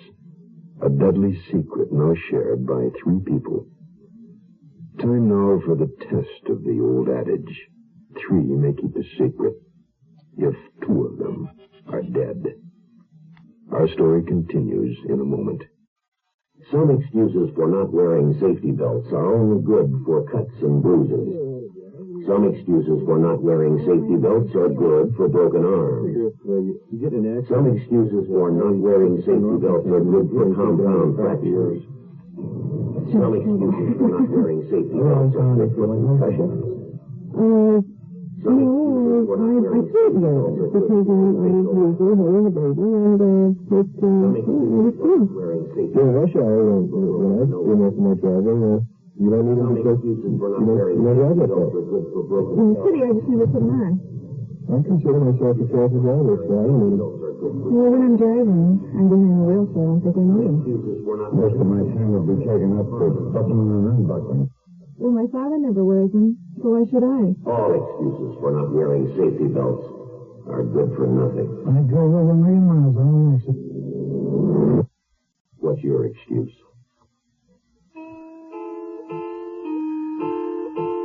I didn't know who to be angry with.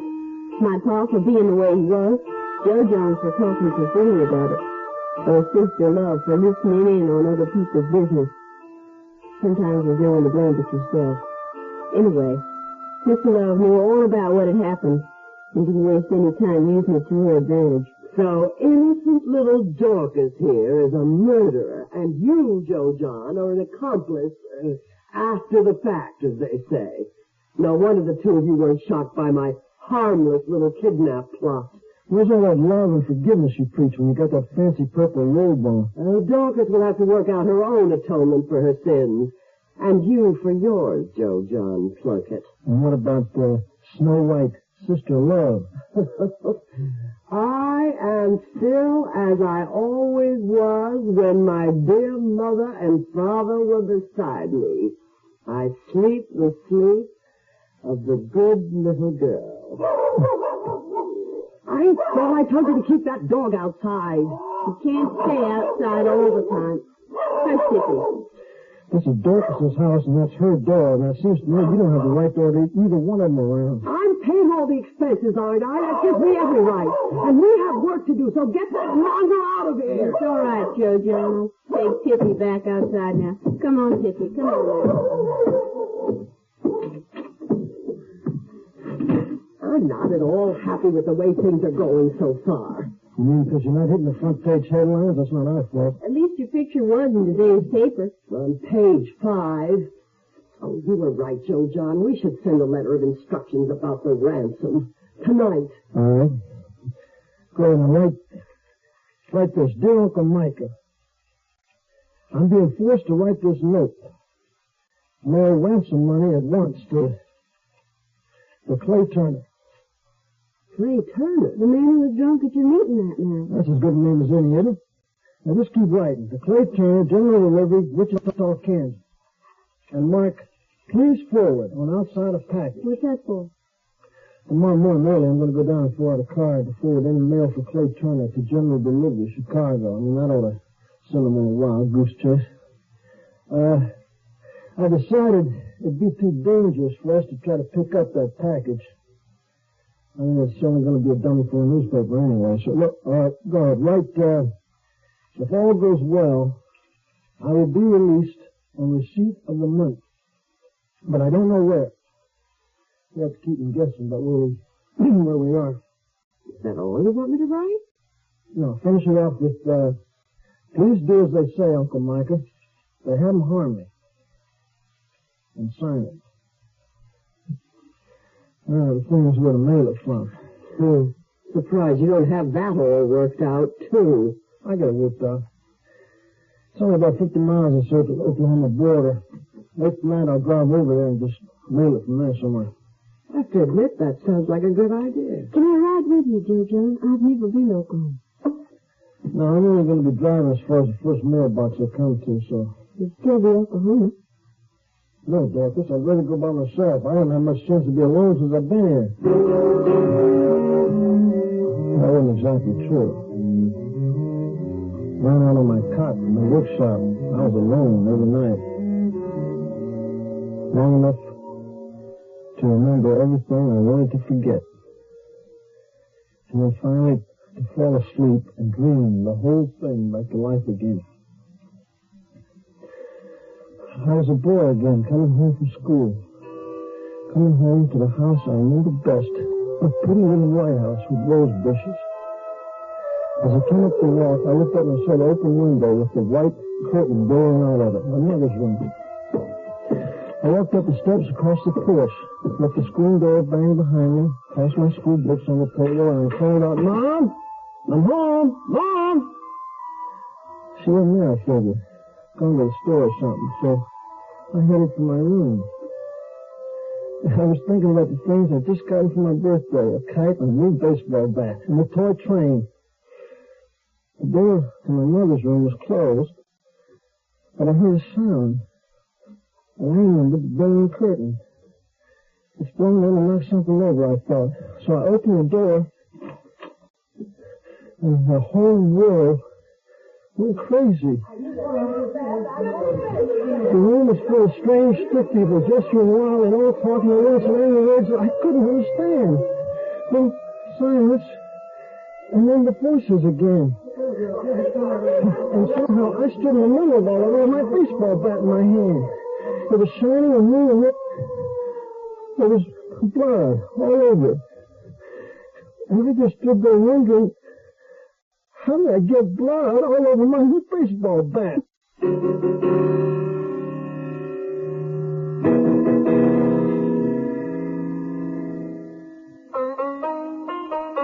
Give your hand to a friend. Give your heart to your love. But give your cold affection to contact. Don't just stand around and sniffle. Do something about that cold. Early. To get the relief you want, up to 12 hours of continuous relief from just your sneezing, runny nose, and congestion, you'll need 6 cold tablets, 2 every 4 hours, or 3 ounces of nighttime liquid, 1 every 4 hours, or only 1 contact. Figure it out. 6 or 3 or 1. Take contact. Get all day, then all night relief. Give your cold to contact. 6 or 3 or 1. When you catch a cold, take contact. Only as directed. Contact. #1 in the world. We'll return to our story in a moment.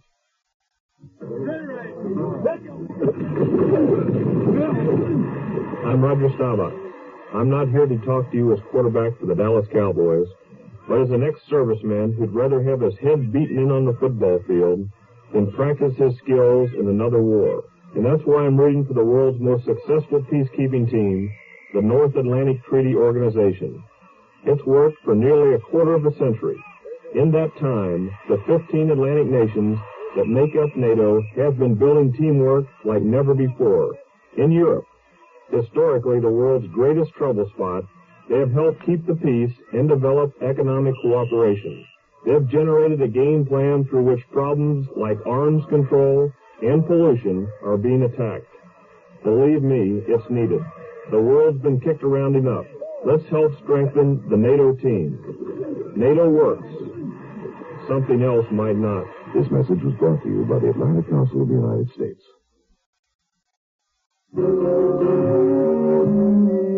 Tonight I was really glad having to make that long drive across the border and back.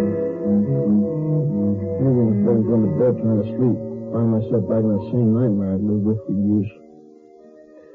But I couldn't take Dorcas with me, even though she was still begging me to when I left. Why can't I go with you, Joe John? Well, because I think one of us ought to stay and keep an eye on Sister Love. Why? What's she going to do? Well, I don't know. But I just keep having this feeling she's up to something. So do I. I knew what I'm saying with you because I thought you think I was going to.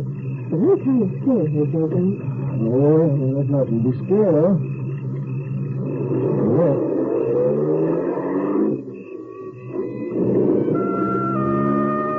I was beginning to have a feeling that Joe John was my friend.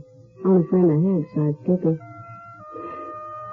Well, before I went in and gave Tippy the dish of hamburger scraps I had cooling for him on the sideboard, I'd go into the workshop, see if there was anything I could do to make Joe John's cot more comfortable. I hadn't meant to pry. Not really. But when I was smoothing the sheets and blankets, Joe John's bundle fell on the floor from somewhere behind the bed, and something fell out of it. A razor in an old leather case. I started to stuff it back, and that's when I saw the letters from Mrs. Henry Plunkett. And then I remembered that talk between Joe John and Sister Love about Joe John's mother. He got me so mad, and I didn't know why. Sister Love seemed to know more about Joe John than I did, and he was my friend, not hers. So I just read one of the letters. My dear son, thank you for at least letting me know from time to time where you are. I must assume that means you want me to continue writing to you whenever I feel able. I have my good days, of course, bad ones too, that are better forgotten. But people are good to me here, although it is like prison. Wherever you are, I hope there are people who are good to you, better to you than your own mother, whose sin, justified as I thought it to be, drove you to the dark violence of that terrible day we both can never forget. Always I write to you over and over the same plea. Forgive. Forgive yourself, my poor boy, and if you ever can, your mother. Joe John, I like you and me. Now I have to tell you about my pa. Did it really happen?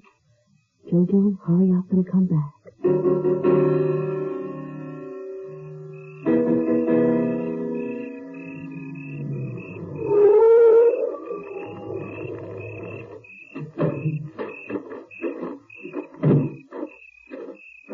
Jojo. What's the matter? What are you doing up? Is something happened? Oh, everything's okay. Where's Sister Love? Well, she went to bed a long time ago. I have to talk to you, Jojo. Dorcas is late. I got afraid maybe you weren't coming back at all. Yeah, well, I came back. What's the matter with Tip? What's wrong, I guess? Listen, Jojo, about Pa.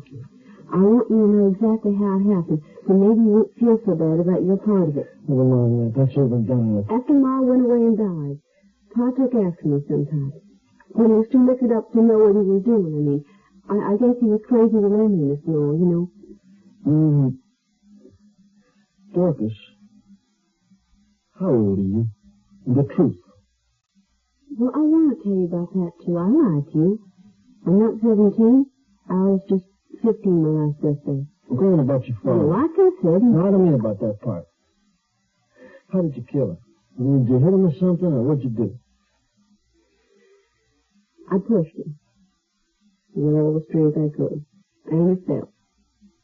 It fell real hard against the bricks, and then he sort of slumped to the ground. I knelt down to him, and I shook him, and I yelled at him, and he didn't answer me, and then I saw he wasn't breathing anymore. There wasn't even any blood, no blood at all. You pushed him. You just... That's all you did? Well, it was enough, wasn't it? He fell down dead, didn't he? But you didn't mean to kill him. I told you I didn't mean to kill him. Anyway, I'm sorry. I'm sorrier now than I was then. Go ahead and cry, kid. You're just a kid.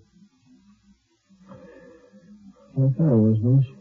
I shouldn't have made you help me with him like I did either. I'm sorry about that, too. Yeah, sorry. We do things we don't mean to, and we're sorry. That's the best we can be, I guess. I'm going to bed. I think you better, too. Wait a minute. I better take Tippy out here so she doesn't feel good. Did you eat his supper okay? Well, I guess so. Sister Love's giving. Sister Love? How come? Well, I had a big clean on the sideboard when I was outside. And I came in, she told me she couldn't stand the way he'd been sniffing around for it, so she gave it to her. Tippy? Come on, Tippy. Come on, boy. Let's go outside. Come on. He acts like he can't walk, Jojo. What's the matter with him? I don't know. Except I do know one thing. Sister Love is different. She does things she means to do. And she doesn't know the meaning of the word sorry. Hey, Tippy's looking real bad. He's shaking all over. Jojo, what's happened to him? He's been poisoned. Hello, I'm Hugh Downs, and you're an American consumer, which means that more and more you expect advertising to give you facts that can help you make a wise buying decision, that you don't just buy what someone tells you to buy. And that's why, instead of just telling you that the workmanship in the 1974 Ford can stand up to close inspection, Ford is also telling you how to go about inspecting a car. It's all summed up in a booklet called The Closer You Look book, available to you now at your Ford dealers. And what it is a list of checks and inspections that tell you what to look for and how to recognize a well-made automobile. So if you're thinking about buying a new car, pick up a copy of The Closer You Look book at your Ford dealer. And while you're there, take a good close look at the new Ford. When you do, Ford thinks you'll agree that this isn't just another car slogan. The quiet Ford. The closer you look, the better we look. The Zero Hour continues after this.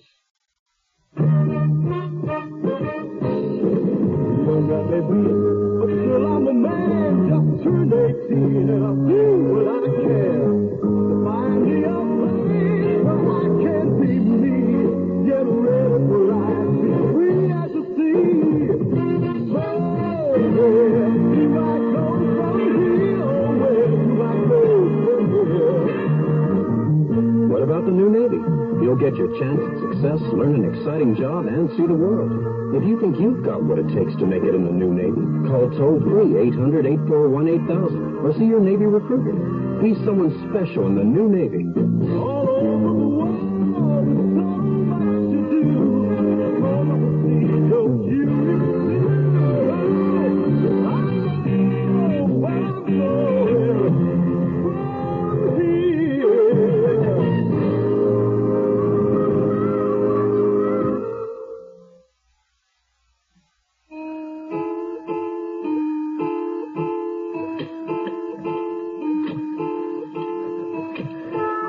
all I've done since I came here is dig graves. Dorcas is crying over the grave of the dog when she had over the grave of her father. I couldn't blame her for that. What did it? Never did anything to anybody except Boy. What did she do it for, Joe John? Why? Well, she hated him, you know that. I should have kept him outside like she asked. No, it was more than that, and I knew it. Poor Tippy. He'd just been a guinea pig. I was wondering whose grave I'd be digging next, before I fell into one myself. I looked over at Dorcas. There she was, just sniveling, rubbing her hand across that bony, freckled nose. Just a kid, it turns out. A scrawny, greedy kid. It was written all over that thin face, those long, grasping fingers. But I'd seen the first time I saw her that she wanted something bad. Wanted something. And she wanted everything with a ribbon around it. And what had she got? A miserable old man and a flea-bitten dog. Now both of them were dead. Was she worth saving? I thought of the advice that I once gotten from a hard old boy I met in a tank jail once. Nobody's any good, boy. You remember that. Nobody.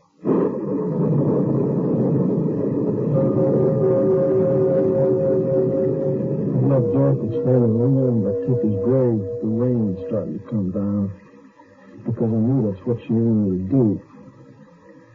Besides, I was in the mood to have a nice little talk with Sister Love.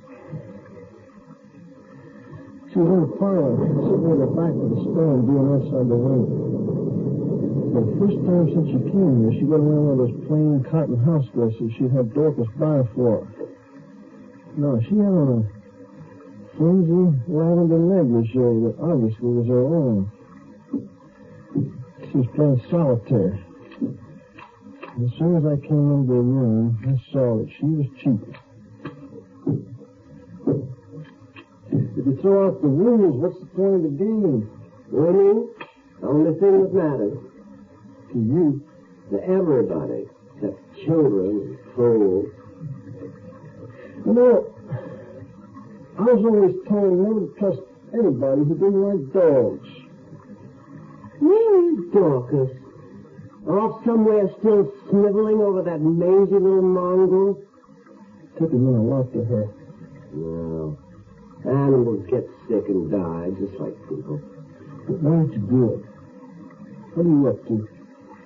I'm not in the mood for riddles, Joe John. I don't know what you're talking about. All right, then I'll give you some answers. $1,000. You don't have it to pay us, and you never did. Now, so what kind of a payoff are you planning for Dorcas and me when this job is over with? Well, you just said you had all the answers. I got the answer to that one. A dose of whatever it was you gave that poor little heron last night. That's the payoff you're really planning for us now, isn't it? You have an active imagination, Joe John. That's right. That's right, I have. Oh, I can see you playing a big scene now, telling the world how you barely escaped with your life. How you had to kill us before we killed you. And just why, in this fancied logic of yours, would I risk murder? For those front-page headlines you've been sweating blood for all your life. Oh, I can see them now. Evangelist kills would-be murderers. Sister Love pleads self-defense. Sister Love acquitted of murder to speak in Madison Square Garden. Sister Love survives ordeal to save the world from eternal damnation. Joe John, I'm afraid you missed your calling in life. You are a born journalist. Sister Love's sarcasm couldn't screen out the fact that I had hit home. So now all the chips were on the table. And I had my choice. Stay and try to help Dorcas, or get out and save my own skin.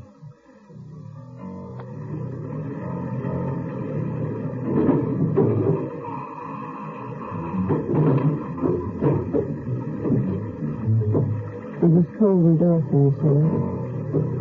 And I didn't have any light in here. I had to feel my way down the steps slowly. And all the time I had a creepy feeling that when I got to the bottom, I was going to fall right over Paul's dead body.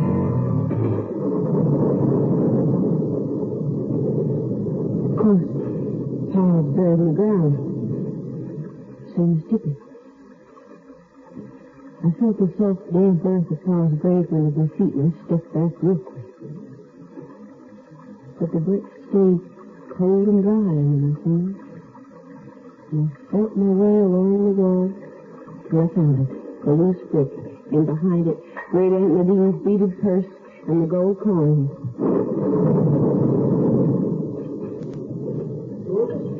My blood froze. For a minute I thought it was my pa calling me from his grave. Look, you down there? I knew it was Jojo. He was coming down the steps. Jojo knew about my money. He knew that's what I was down here for. And that's why he was coming down after me. Dorcas? I can't see. I could see Jojo coming closer. How couldn't he see me? Maybe my eyes were used to the dark. Maybe he was lying. Maybe he could see me and just wanted to catch me off guard. I couldn't trust anyone. I held the purse as tight as I could, and I reached out for anything I could find to stop him.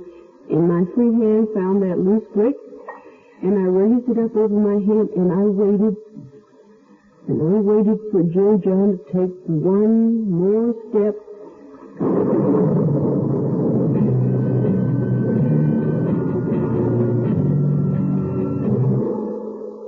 You are listening to Mutual's presentation of The Zero Hour.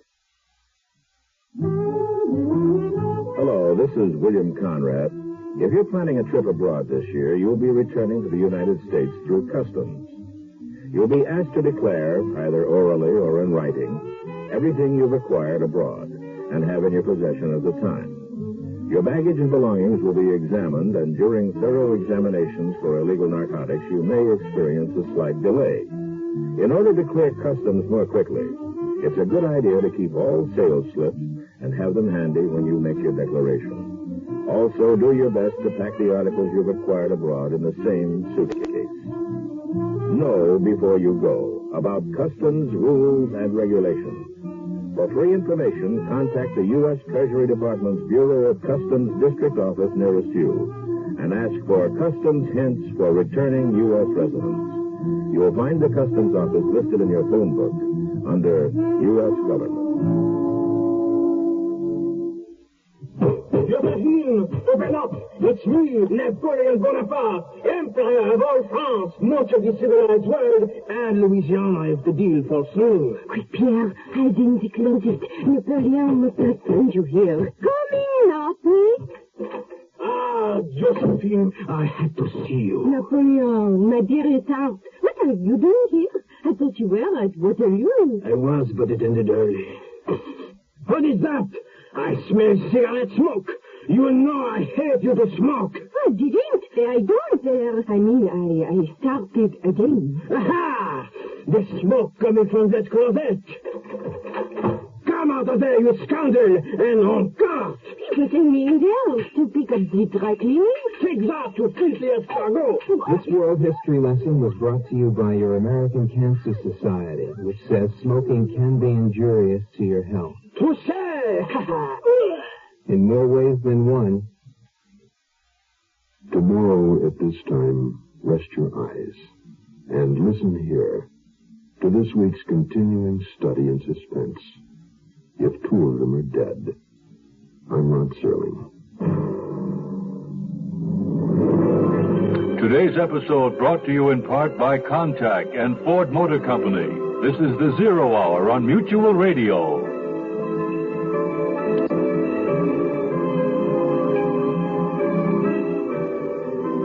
Been listening to The Zero Hour, a presentation of the Mutual Broadcasting System in association with Hollywood Radio Theater.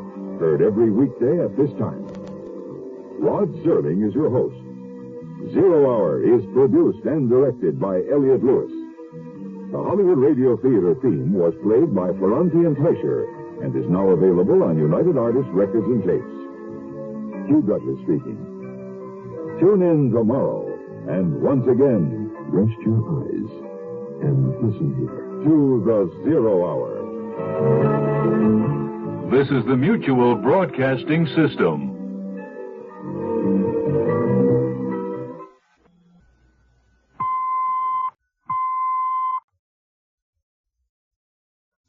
I'm Rod Serling.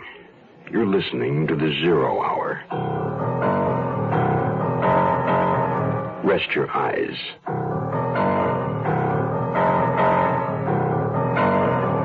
Exercise your imagination.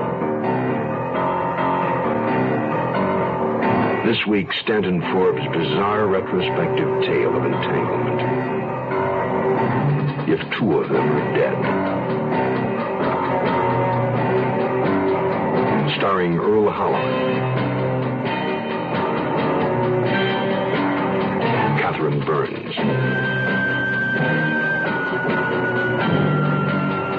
and Nina Foch as Sister Love. In Elliott Lewis's production of The 0 Hour.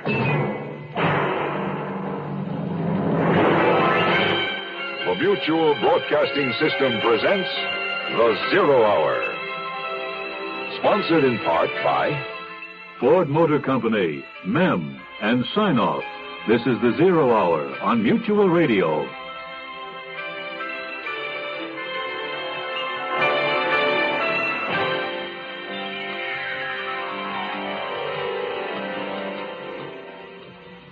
The Depression of the 1930s. A time of hopelessness, a time of fear. Fear, an unfortunate catalyst. One likely to bring more of the same for Dorcas Kimball. Dorcas Kimball. She waits in a dark cyclone cellar, clinging to the only security she has left in the world. A small bag of gold coins. Alone and frightened, ready to strike down Joe John Plunkett, the very man who could be her only hope of escape. The conclusion of If Two of Them Are Dead follows after this word.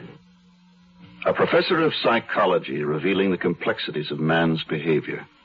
A student drinking in this knowledge and expanding her world. An attorney guiding a client through legal tangles. What do these people have in common? They were all born with cerebral palsy.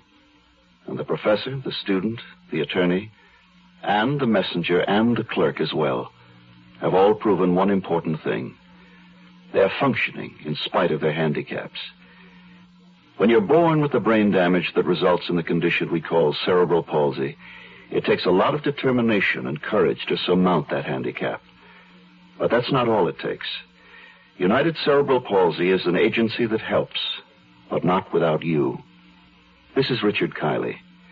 A lot of people with cerebral palsy will make a better life for themselves because when United Cerebral Palsy asked, you were there.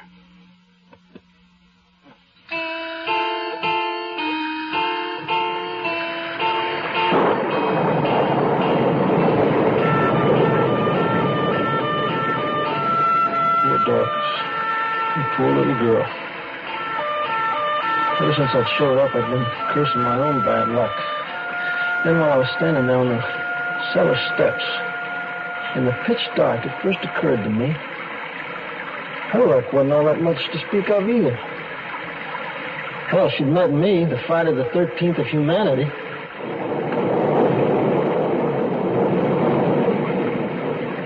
Dorcas? Good morning, Georgie. You don't come in, so I got me a break and I'll use it on you if I have to. Well, it would serve me right if you did. I should just get the hell out of here while I got the chance.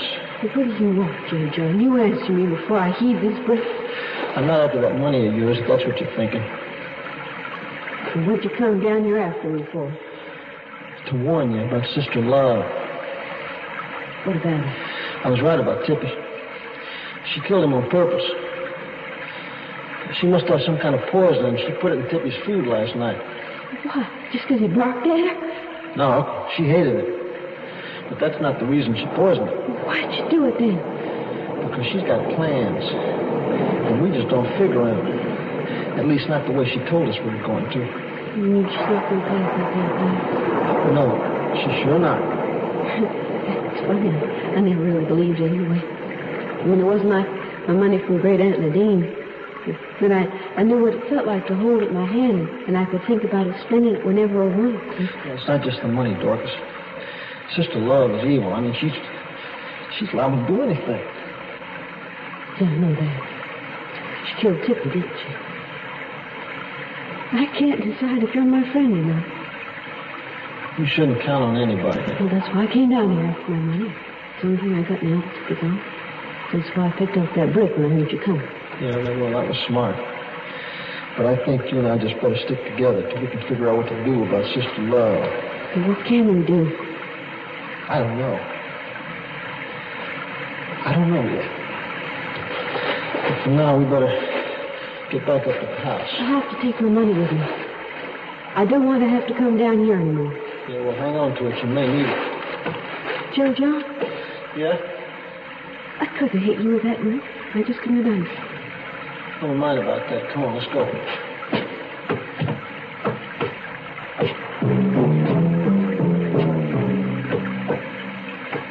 What she said was probably true. She probably couldn't have used that brick. Sister Love sure as hell would have, and I could have too if I'd had to. But Dorcas, no. No, she probably couldn't. And maybe that made her worth saving. Only what could I do to save her?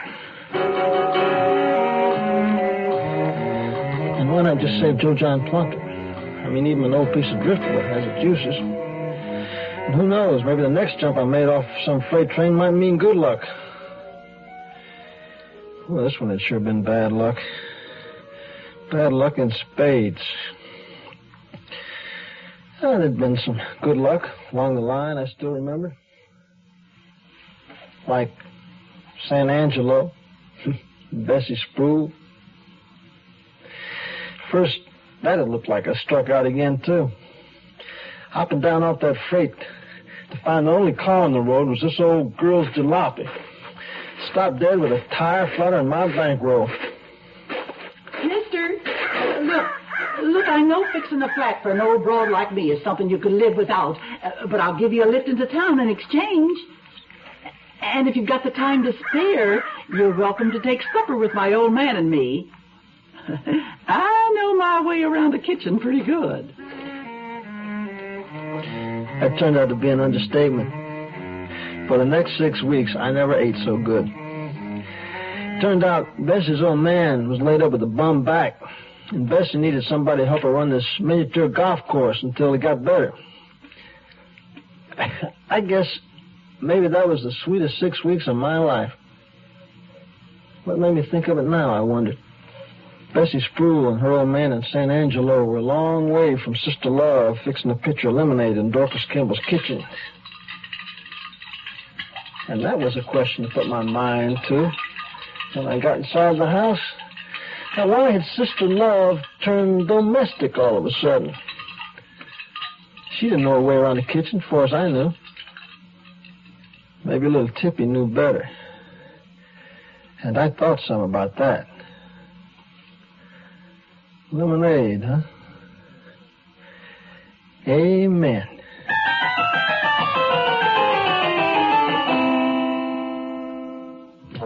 Looking for a car that's easy on gas, easy to buy, and yet has the luxury you want in a car? Look what we've done to our Mustang.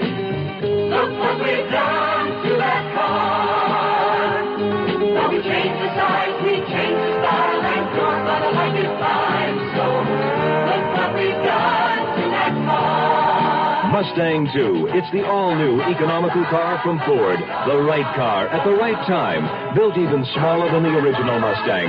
It has an easy-on-the-gas 4-cylinder engine, rack and pinion steering, tachometer, 4-speed transmission, plus a beautifully appointed interior. All standard. Luxury plus economy. That's Mustang 2. When you take a ride, you're gonna know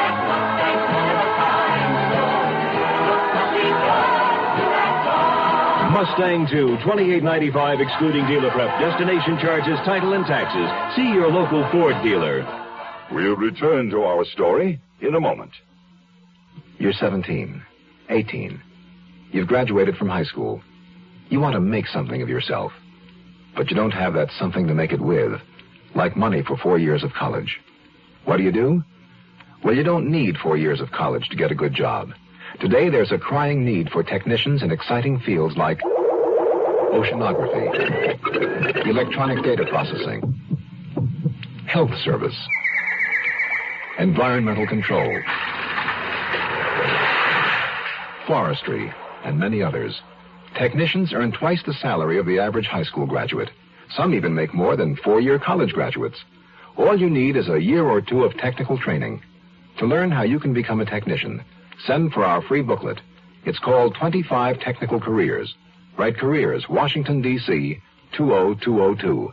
If you can't afford 4 years of college, write Careers, Washington, D.C., 20202, and make something of yourself.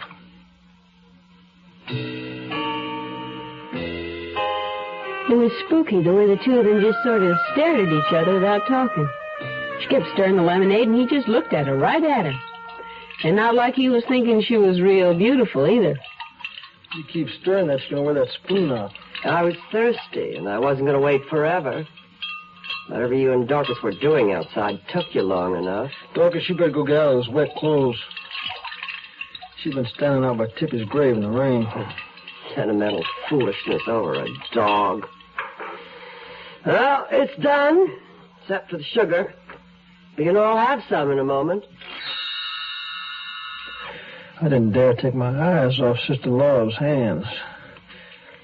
I watched her spoon the sugar into the pitcher, stir the mixture, and then take 3 clean glasses out of the cupboard. 2 of them, I felt sure, were going to end up containing something a little more potent than lemonade.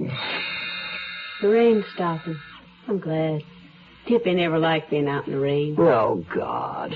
Can't you forget that dog? I'll never forget that dog. Here, I'll pour the lemonade. No, it isn't quite chilled enough. I'll just set it in the icebox for now. We'll have it a little later. Guess I will go change my clothes after all. We'll wait for you. You come right back. Listen, Dorcas wants out of the deal. What? $1,000. I don't know. Well, I mean, whether you got it or not, Dorcas doesn't want any part of it. Why are you telling me this? Why doesn't Dorcas tell me herself? Well, she's afraid of you. Afraid of me? Yeah, I know. That seems unbelievable to you, but she's just a child, you know. Oh, 17 isn't exactly a child. 15. She just admitted it to me. Have you been filling her with some of those wild notions of yours about me? Look, she's got a little money she saved. She's kept it hidden for years. And she wants to take it and leave, so let's let her go, huh? I want to hear this all from Dorcas herself. All right, here she comes. You asked her. Well, Dorcas, Joe John's been telling me some very interesting things about you. What things? What have you been telling her, Joe John? You still got your money safe on you, haven't you? My money? Joe John, why would you tell her about that? That's all right. Sister Love understands. Now, I explained to her now that Tippy's gone, so you just want to take your money and go away. Oh, no, but Sister Love doesn't object. Now, do you, Sister Love? Well, no, of course not. But where are you going, child, if you leave here? I don't know. Doesn't matter. Joe John's right. I want to go away. Any place. Very well. Joe John can drive you wherever you want to go. But let's have our lemonade first, shall we? Now, she was going to let us go, so it would look as though we were on the run when she played her big rescue scene. But first, of course, the poison. The 3 glasses were still on the table where she'd set them. Sister Love lifted the pitcher and began to pour the lemonade. I deliberately turned my back on her.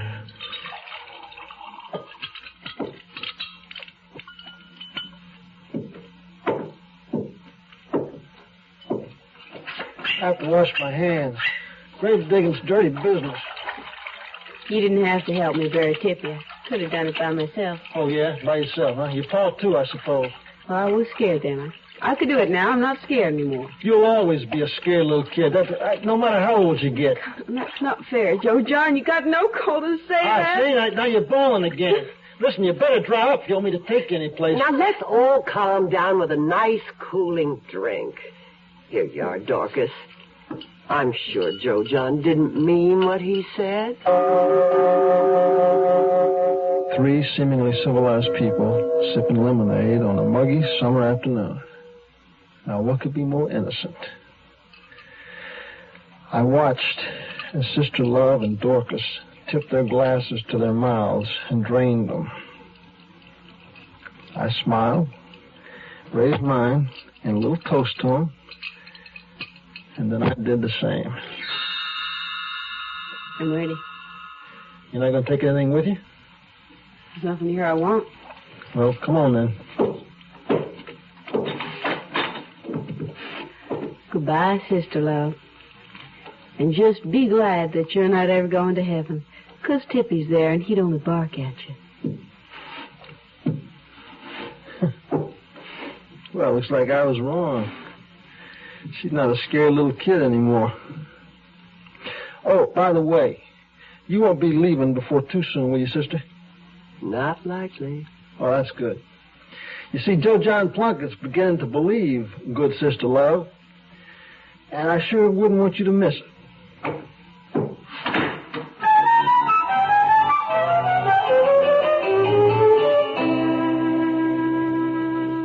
Hi, I'm Santa Claus's wife.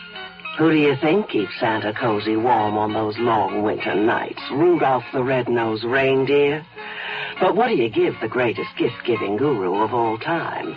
Well, I found out Santa just loves English leather. And English leather has so much grooming stuff, I rarely repeat a gift.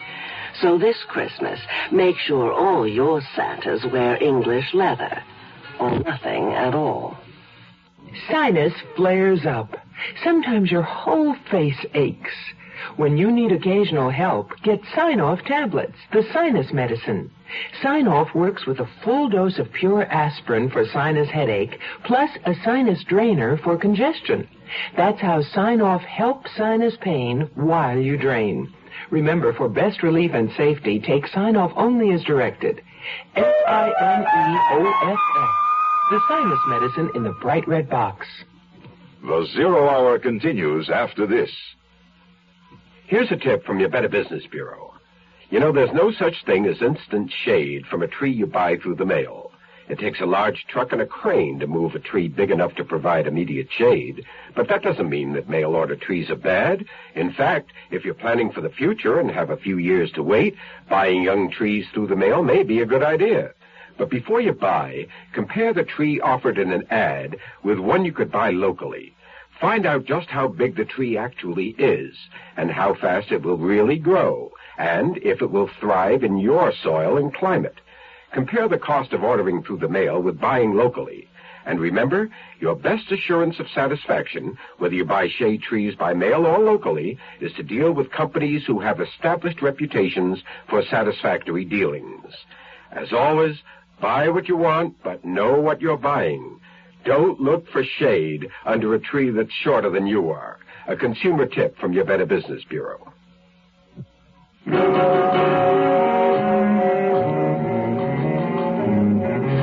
think the kid would ask where I was taking him. I mean, even if I didn't have the answer. Well, I guess it doesn't matter to her. Just so long as it's away from here. Well, that's the way I figured, too.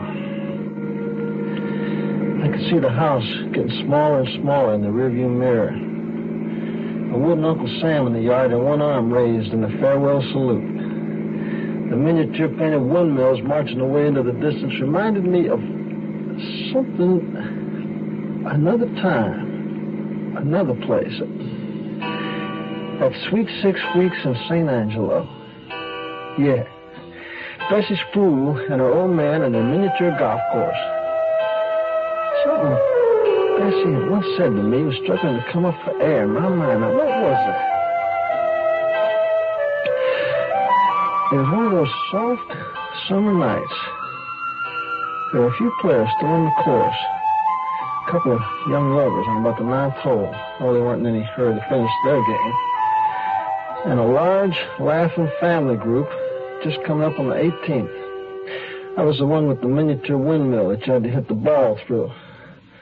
Kind of a little fairyland it is, where people come to be together and be happy. Yeah. That's what it looks like, all right. That little brook running through it and those little elves' houses, all those twinkling lights. A magic kingdom with my old man and me as a king and queen. Everybody in the kingdom acting as carefree as children. You know something, Bessie? I've even felt carefree here. Been real nice having you, Joe John. Sort of like having a son. That's the one thing we miss. It would have been nice having some kids of our own. But I guess it just wasn't in the cards. Suddenly, I knew why Bessie Sproul and San Angelo kept popping into my mind. What are we stopping for? There's a phone booth there. I'll make a call. Who to? Never mind. I'll be right back. I went to the phone booth to make a call, like you said. I thought maybe I should try and get away while I had the chance, but I couldn't drive the car. Anyway, taking the key. But trying to get away on foot just didn't make sense. He could catch me too easy. Besides, I didn't know where to go. So I just sat there in the car and waited like he told me to. Well, you're in, kid. You got it made. What are you talking about? You got your money with you, haven't you? You know I have. You got enough for a one-way ticket to St. Angelo? Yeah, it's plenty. Well, where am I going to go in San Angelo? To the Magic Kingdom, right? To live with the king and queen.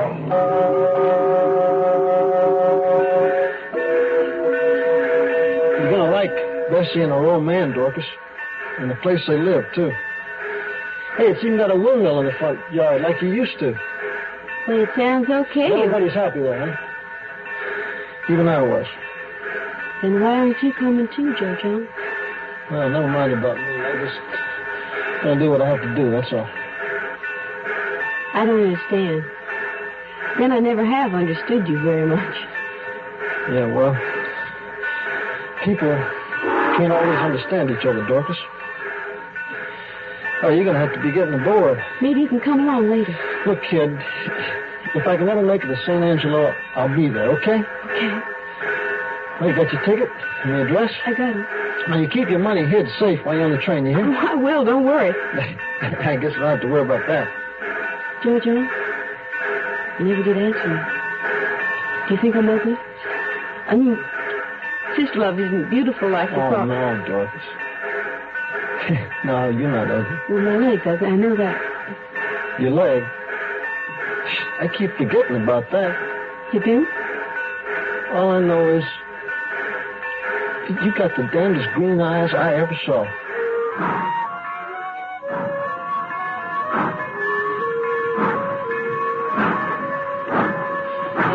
Well, it was done then. Dorcas was saved. Some words from a book I'd read one time came into my head. There's a far, far better thing. Hell, I don't know what they meant, but I sure felt good, I'll tell you that. I felt better than I'd felt in a long, long time. Like a big weight had just been lifted off my back. Sister Laura was still in the kitchen where she was when we left her. Standing at the sink now, draining the glass. It was a glass of water, I was pretty sure of that. My own throat felt like I'd been wandering in the desert for days. That's the trouble with lemonade, it makes you thirsty. What did you do? Well, you might say I turned the tables on you. But switch the glasses would be more accurate. Hallelujah, sister. But you couldn't have. I went to the sink to wash my hands so that I could watch you in the shaving mirror. I saw you slip a powder into two of those glasses. Oh, you weren't easy to distract. But I managed with my little play acting with Dorcas, remember? Only she wasn't play acting. But why? Because you and I have one thing in common. We'll both be better dead than alive. You and I? You and I. It's cozy, isn't it? And Dorcas, what did you do with her? Well, she's out of it. I sent her away to the safest, sanest place I could think of. She's going to have a chance now anyway. You fool. If you switched glasses, why Dorcas's? Why didn't you save yourself? Oh, I wouldn't be a noble if that's what you're thinking. But you still wouldn't understand. I only understand what you've done. Destroyed everything. Not just for me. For everybody. All those millions of souls denied Sister Love's salvation, huh? Yes. Sinners don't want to be saved. That's straight from the horse's mouth, lady. Fool. What did you use? Ergot. That stuff women take to bring on the miscarriage. It's easy to get. So what happens now?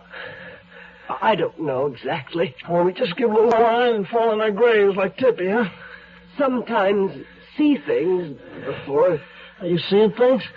My mother and father, that old bus driving down that mountain road. Only Uncle Micah and I are with them. We're sitting in the back. The bus is going fast. Too fast. You better warn them. It's going to crash. I'm trying to, but they're not paying any attention. They're just laughing and singing. Why don't you just sing along with them, sister? I can't. I don't know the song.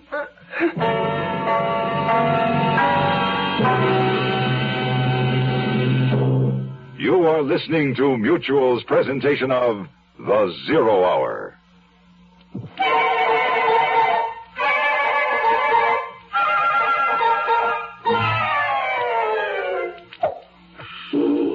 Hello, folks. This is Lawrence Welk. You can state it in a number of ways. The more you learn, the more you earn. The more you know, the higher you go. The better the scholar, the greater the dollar. It all adds up to one thing. You need a good education if you are to get to keep the good job you want. So this is to urge all you veterans, look into the educational opportunities offered by the GI Bill. You can finish high school, you can go to college, you can go to trade school, you can get on-job training. You get paid while you're in school or training, but the best part is you earn more later on. See VA Today.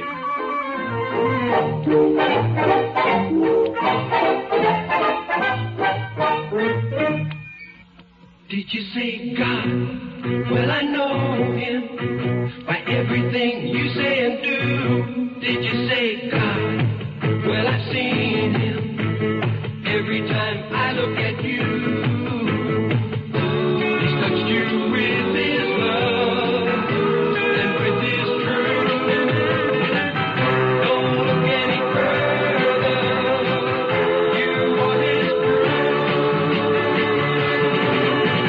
His hand in your hand in my hand. Can you hear the music play? Brother to brother, helping each other. You know we're gonna find a way. His hand in your hand in my hand.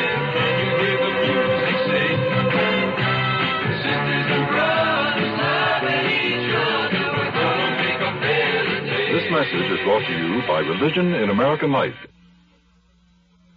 That concludes this week's production of The Zero Hour. Stanton Forbes, If Two of Them Are Dead. Next week, we'll begin another exciting dramatization of a tale of mystery and suspense. We'll tell our story in 5 days, at the same time, Monday through Friday. So on Monday, rest your eyes and listen here to The Zero Hour. I'm Rod Serling. Today's episode brought to you in part by Ford Motor Company, MEM, and Sign Off. This is The Zero Hour on Mutual Radio.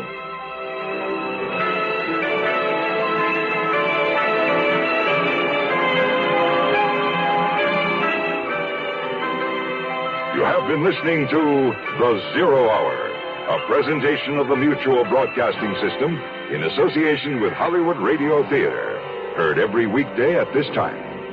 Rod Serling is your host. Zero Hour is produced and directed by Elliott Lewis. The Hollywood Radio Theater theme was played by Ferranti and Teicher and is now available on United Artists Records and Tapes. Hugh Douglas speaking. Tune in Monday, and once again, rest your eyes and listen here to the Zero Hour. This is the Mutual Broadcasting System.